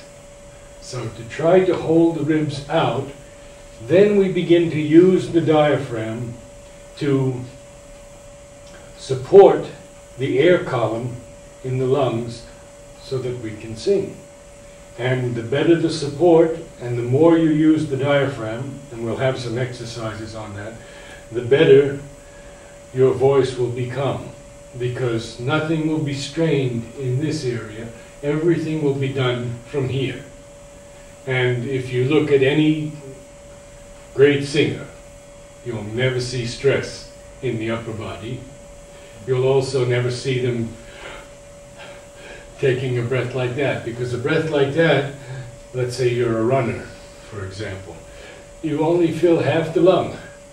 You can't fill the bottom part of the lung because you don't have that possibility when you're running. You have to just breathe like this, either through your mouth or through your... How does a marathon runner breathe? Through the mouth or the nose? Huh? You breathe in through your nose and breathe out with your mouth. Breathe in through your nose and out through your mouth. See? So, still only getting here unless you can do this, but you can't be concentrating on that when you're running. So, we need to do it when we're singing. Okay, so let's continue on with...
top note, pull the diaphragm in, nice and strong, and it will support that note, no strain here.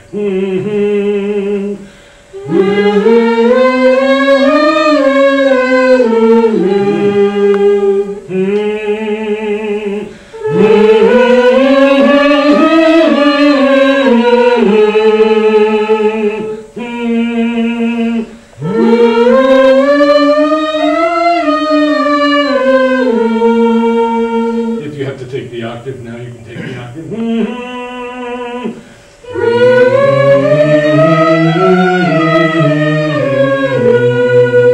Getting to the top. One more.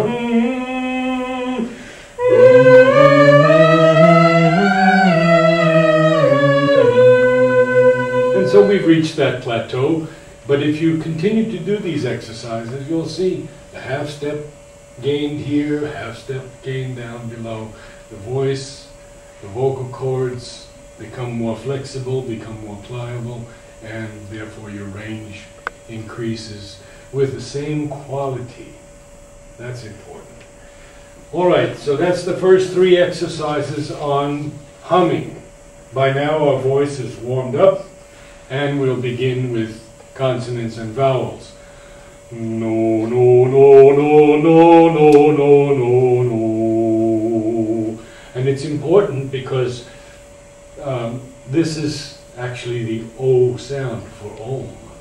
So we want to have the O as clear as possible. Na. We push the tip of the tongue off the back of the upper teeth. No. No. No. No. No. No. No, no, no, no, no, no, no, no, no. And here I'm using the diaphragm throughout. I'm just bringing it in a little bit. And my teacher used to tell me, as I've often said in the Om choir, German teacher, when you finish, your spine must be, your diaphragm must be touching your spine. So that's the idea of the diaphragm. No. No, no, no, no, no, no, no, no. Very good. No, no, no, no, no, no, no, no. Good. No, no, no, no, no, no, no, no. No, no, no, no. Yes, now listen to each other because it's excellent, but we're getting higher, so try to match the timbre, actually spelled T-I-M-B-R-E. The timbre of the voices is the quality of each of your voices, and it's very, very well blended even now. No, no. No, no, no, no, no, no, no, no. No. No, no, no, no, no, no, no, no. No. No, no, no, no, no, no, no, no. You're perfectly matched. Why don't you change places with Carolyn? Let's say next to me, and then the ladies' voices would be. Well, I mean, you two. I mean, it's like that. It's perfect. But all of the others also saying no, no, no, no, no, no, no, no, no. Feel the difference? Good.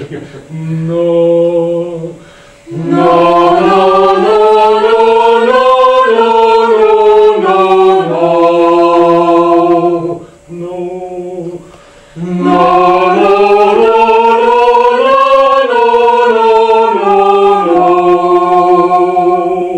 Let's just talk about the diaphragm for a moment as we go. And the breath control and breathing. So, as I've often demonstrated in the Om choir, if you take the proper breath, it's like a barrel, and nobody can crush it. So, strong man here will try to crush my ribs. I'm just going to take a breath.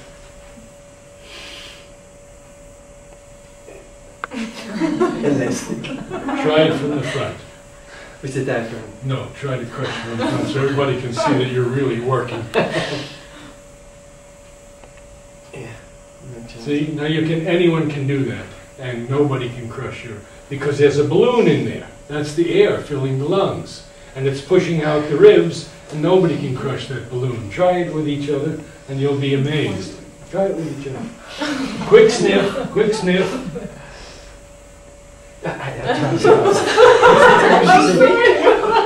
Okay. Huh? All right.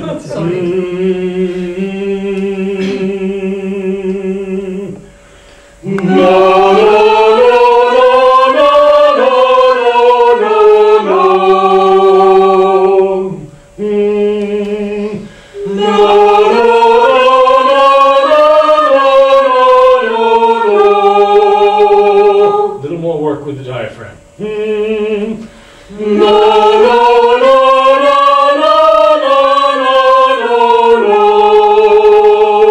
Yeah, I'd like to see it going in.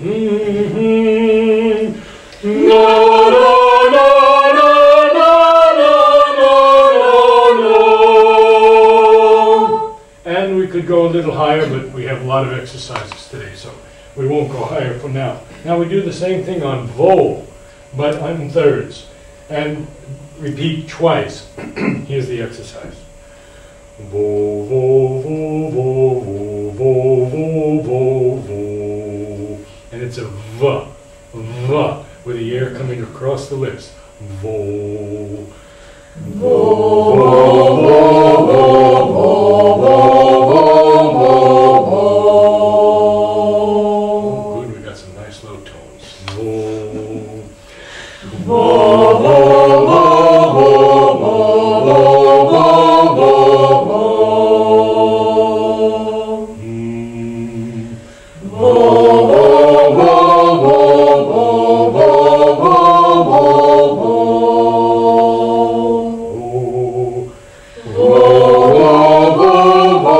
vo, vo, vo, vo, vo.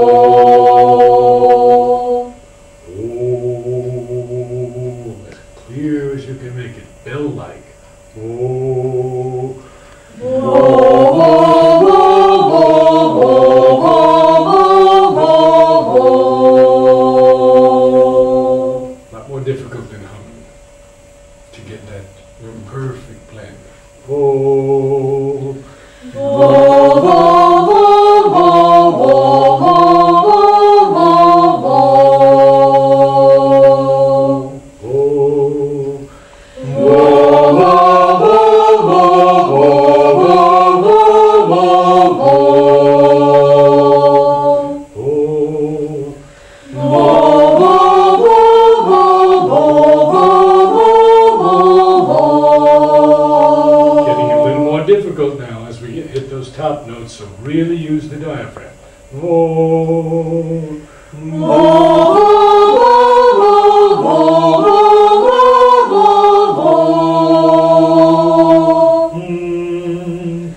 Top note is quite high, and we have different techniques in singing we call coloring or covering the note.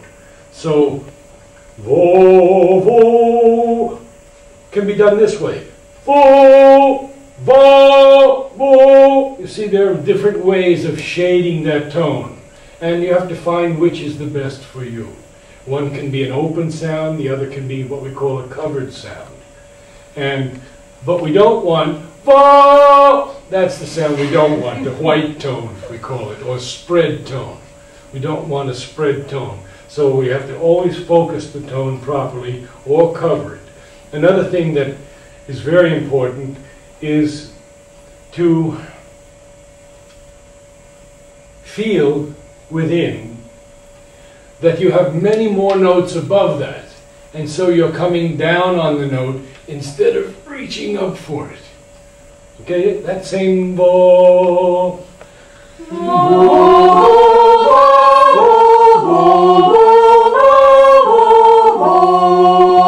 And now I just think that we can go a little higher because we just did it. Vo.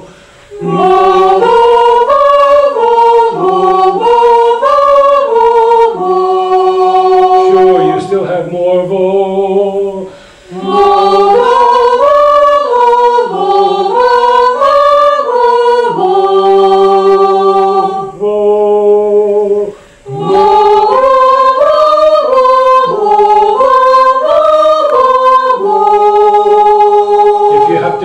Cut out, but we're going to go up a little bit more. Vo, vo,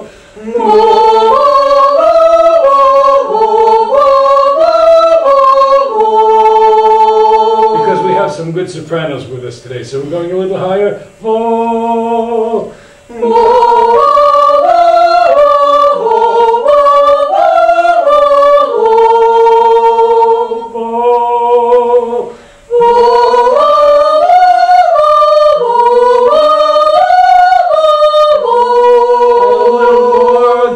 if you have to vo, vo.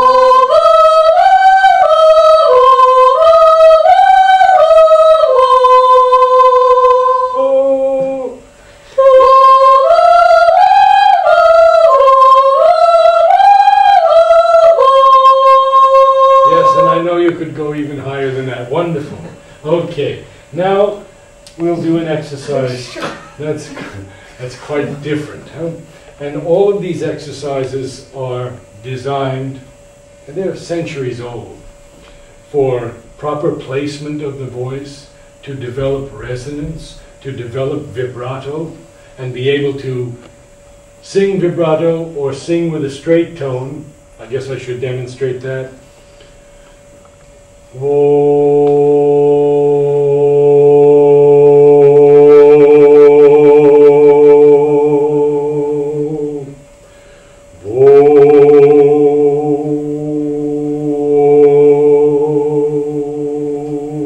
So you control with the diaphragm the vibrato or coming into a straight tone. In Europe they usually teach straight tone first into vibrato. In America they teach beginning with the vibrato. But it's good to have both. If we're, as in our own choir, most people sing with a straight tone. They're not singers. They haven't developed the vibrato. The beauty of the straight tone is that in the greatest choirs who use straight tones, the notes are perfectly in line. Because with the vibrato there's a little waver. And if you have a waver in soprano and alto and tenor and bass, you'll hear in European, especially Eastern European choirs,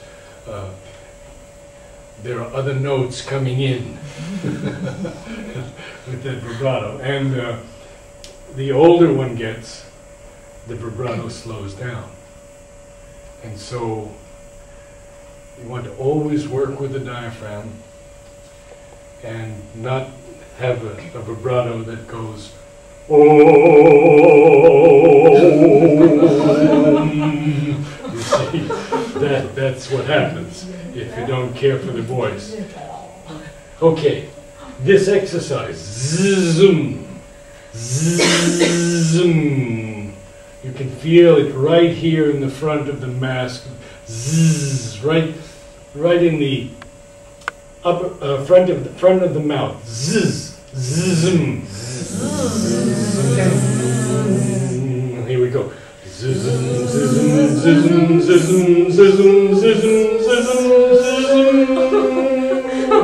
Ah, okay, here we go.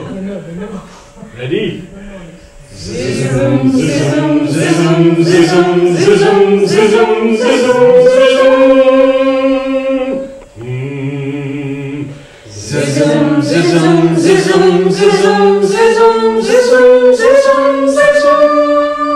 Yeah, it's nice when you can hit that top note and hold it a little bit, huh? Because you've prepared that through that whole exercise. You've prepared for that top note.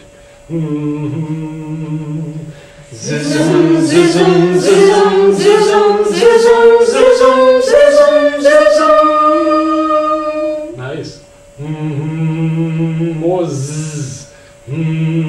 Angry bee. Buzzing around. Zzz. Zzz.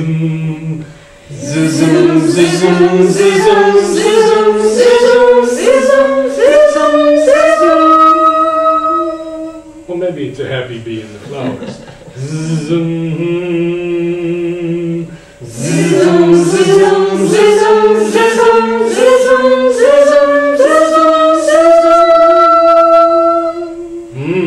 That's interesting, isn't it? It happens very quickly that the voice cuts out at the top note. One more. Zuzum. Zuzum, zuzum, zuzum, zuzum, zuzum, zuzum, zuzum. Okay. All right. Now the next one is on no, no, no, no, no, no, no, no, no, no. Pop it off the back of the upper teeth. No, no. We've often said that word. No, no, no, no, no, no, no, no, no. No, no, no, no, no, no, no, no, no. Do you feel how we're developing energy? How the voice is warming up and the energy is starting to come forth? That's why we have to do these exercises, just as an athlete will stretch and warm up before doing anything serious, because they know that injuries can happen. And we have only 2 vocal cords given us for our entire life. We must be very careful of them. No. No, no, no, no, no, no, no, no. Yes, it's a good O. No. No, no, no, no, no, no, no, no, no. Yes. Oh, almost a little mysterious. No, no, no, no, no, no, no, no, no. Yeah, now you're blending better. No.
Pitch. No, no, no, no, no, no, no, no, No. no, no, no, no, no, no, no, no. One more. No. No, no, no, no, no, no, no, no, no. Very good. We have lots to go through, so I'm not taking us all the way up to the top each time. The next no is no. Oh, sorry, we'll start lower. No, no, no, no, no, no, no, no, no. We did vo. No, no, no. You see when I project that no, no, no. Yeah, how it comes out? No. No. No, no, no, no, no, no, no, no, no. No, no, no, no, no, no, no, no, no. You see we're becoming relaxed and it's coming out more easily. No. No, no, no, no, no, no, no, no, no. No. No, no, no, no, no, no, no, no, no. No. No, no, no, no, no, no, no, no, no. No. No, no, no, no, no, no, no, no, no. No. No, no, no, no, no, no, no, no, no. Now, the next one is on one note. Ma, me, mi, mo, mu. 5 vowels, huh? Ma, me, mi, mo, mu. Ma, Mi, mo,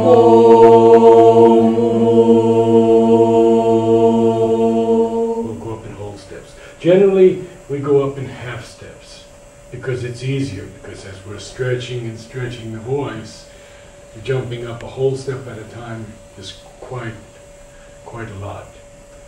So we'll do whole steps on this one because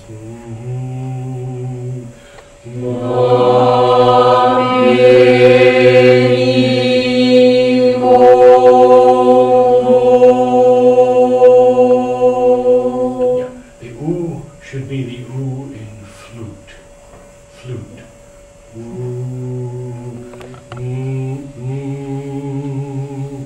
ma, mi,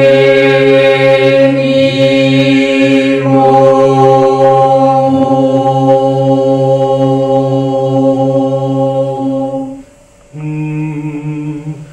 Ma, mi,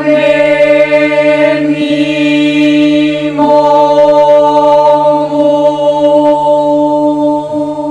Sounds like I have 10 people here instead of 6 now. So, yeah, it's very, very nice. Ma, mi,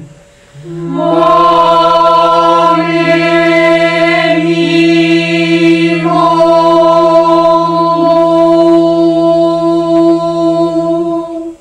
Most choirs have difficulty with the may and the me. There's no problem here today. See, me, I get that sound, may, and that means there's no focus. There's no control of the quality of the tone. But you're doing great. Ma, we'll go half step now. Ma, mi, mo.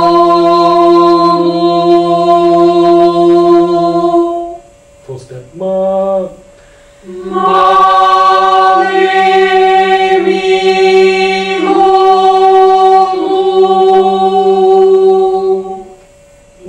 Half step. Ma, mi, mo. and so forth.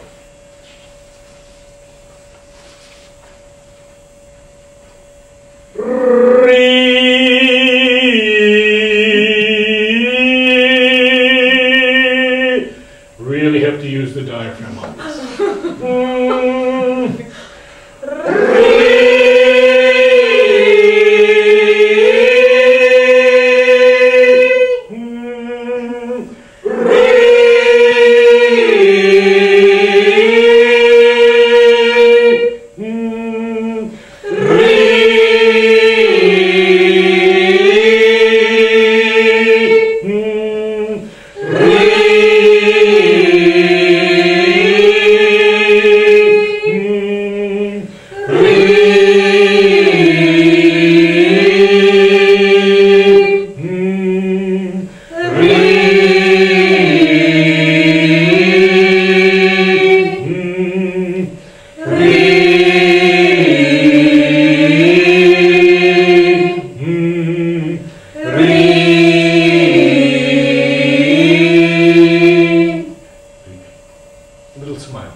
This is very different because on the ah, we drop the jaw and open the mouth as wide as possible and get a tremendous sound out.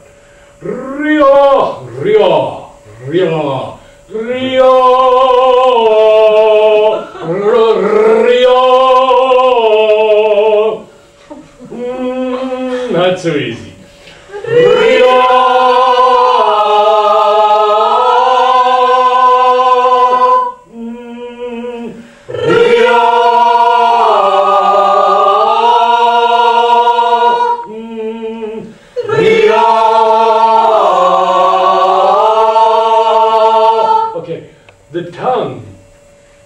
Must stay out of the way in this one. I've seen a couple of tongues going back. Now, if the tongue goes back, the sound is blocked. Can't come out, or at least half is blocked. Let the tip of the tongue lie flat, gently against the back of the lower teeth. That's it. Got it. Ria. Ria.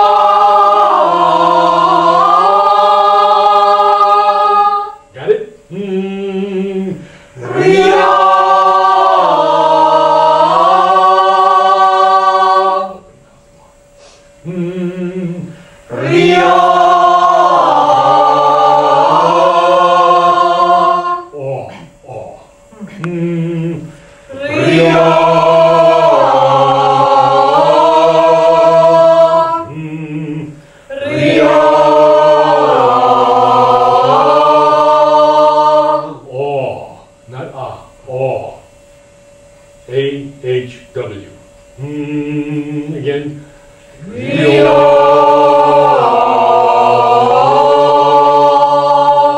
Better. Could be still better. Or.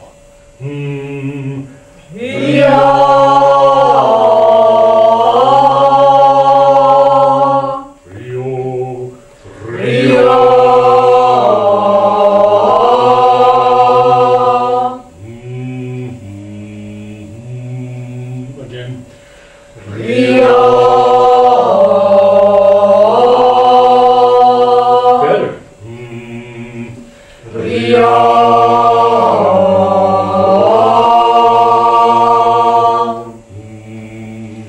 Ria.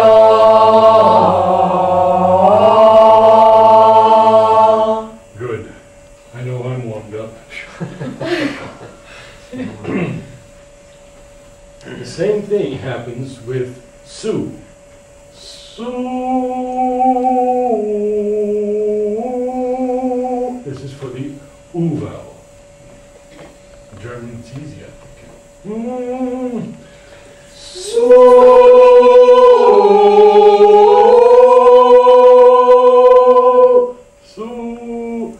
Su.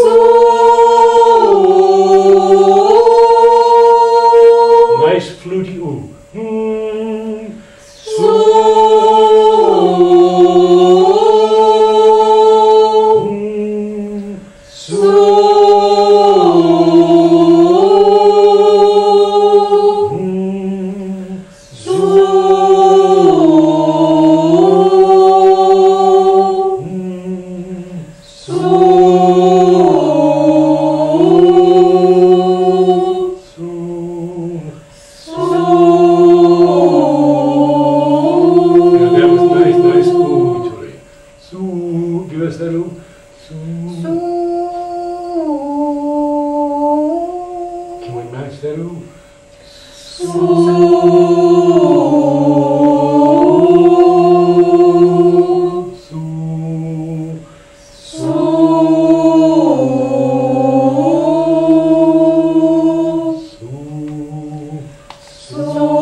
Next one is hung. Hung. Hung. See what the tongue is? Hung. Hung. Open out into E. Hung. Hung. Hung.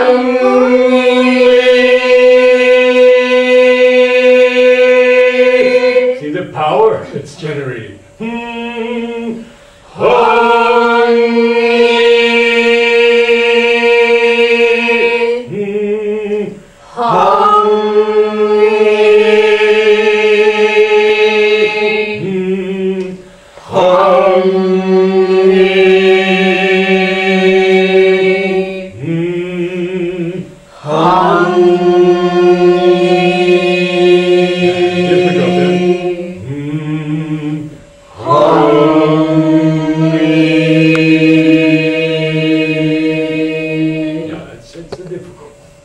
Okay, next one is on the same idea, but it's sing-ah.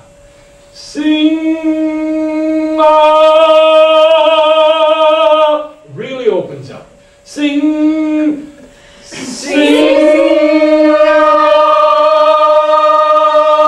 You want to get that sing-ah.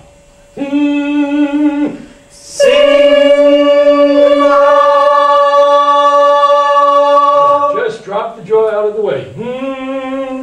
Sing.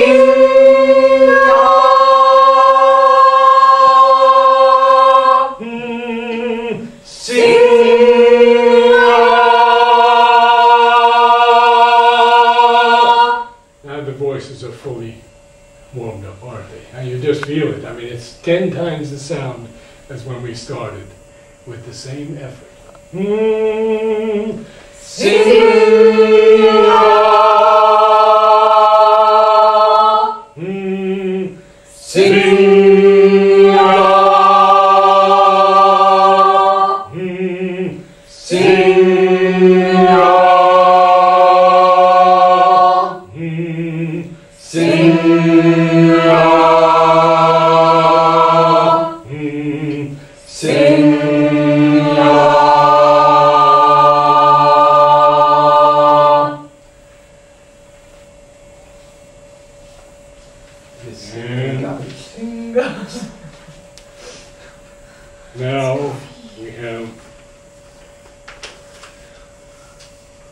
the difficult one, and we'll end on that because I want to do a little bit of blending. As far as we can go down. No, no, no, no, no, no, no, no, no. No, no, no, no, no, no, no. Good. No, no, no.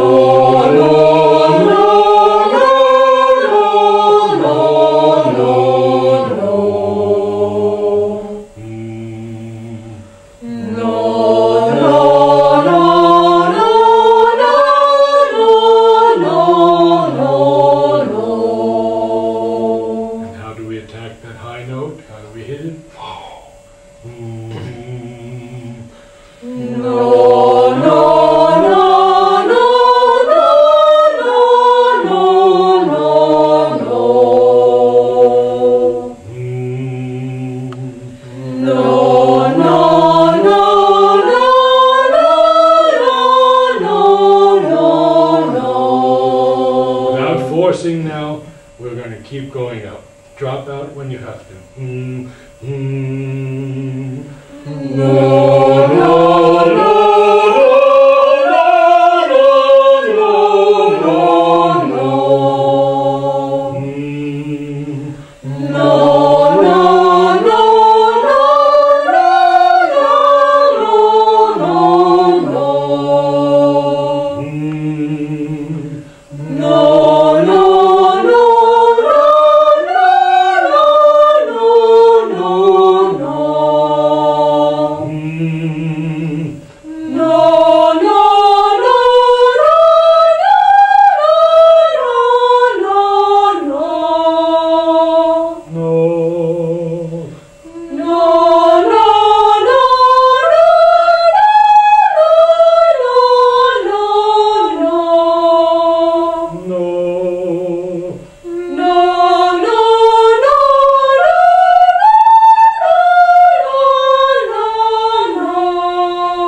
Now you see we found the range.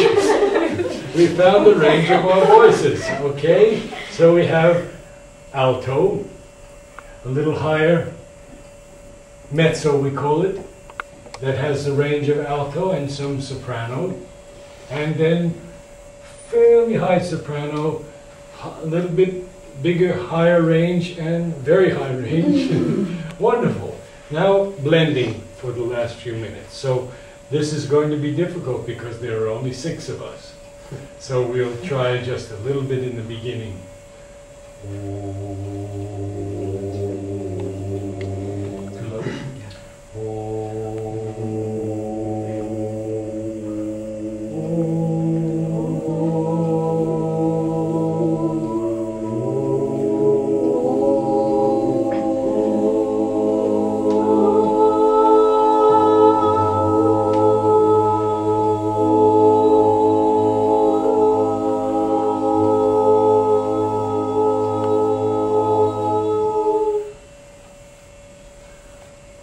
In the old choir, we go, of course, much deeper because we have 20, 30, 50, 80, 100 people, and each one has to try to listen with a deeper listening of the soul and to extend our consciousness not just to the person on the left and right, but slowly to embrace every soul in the group.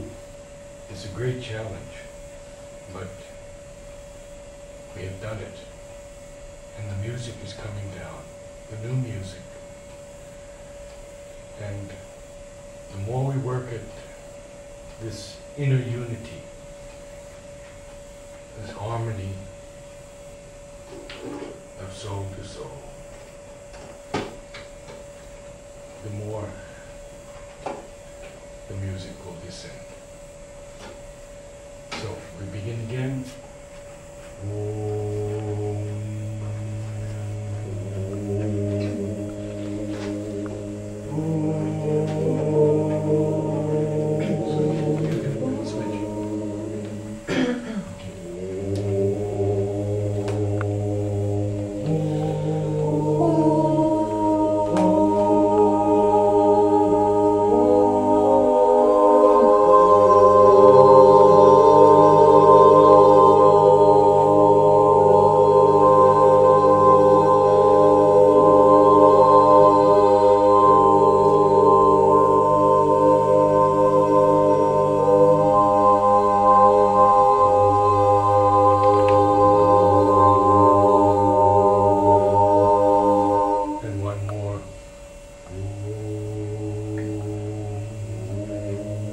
This will be a dissonant interval.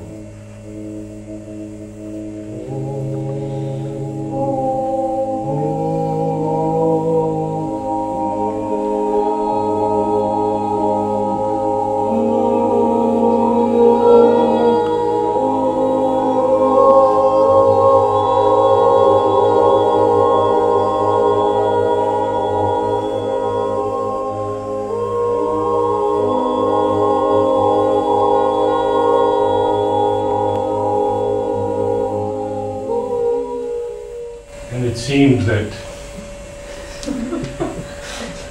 although a very complex interval, there's a harmony in it somehow. Thank you all. It's just about 8 o'clock, and this will be a very valuable help to all those who are beginning Om choirs around the world, because we'll have a DVD of the exercises, of the choirs, of the recitations of Mother and Sri Aurobindo on Om, quotations from Savitri, and clips from different Om choirs in India. So, thank you all. Thank you.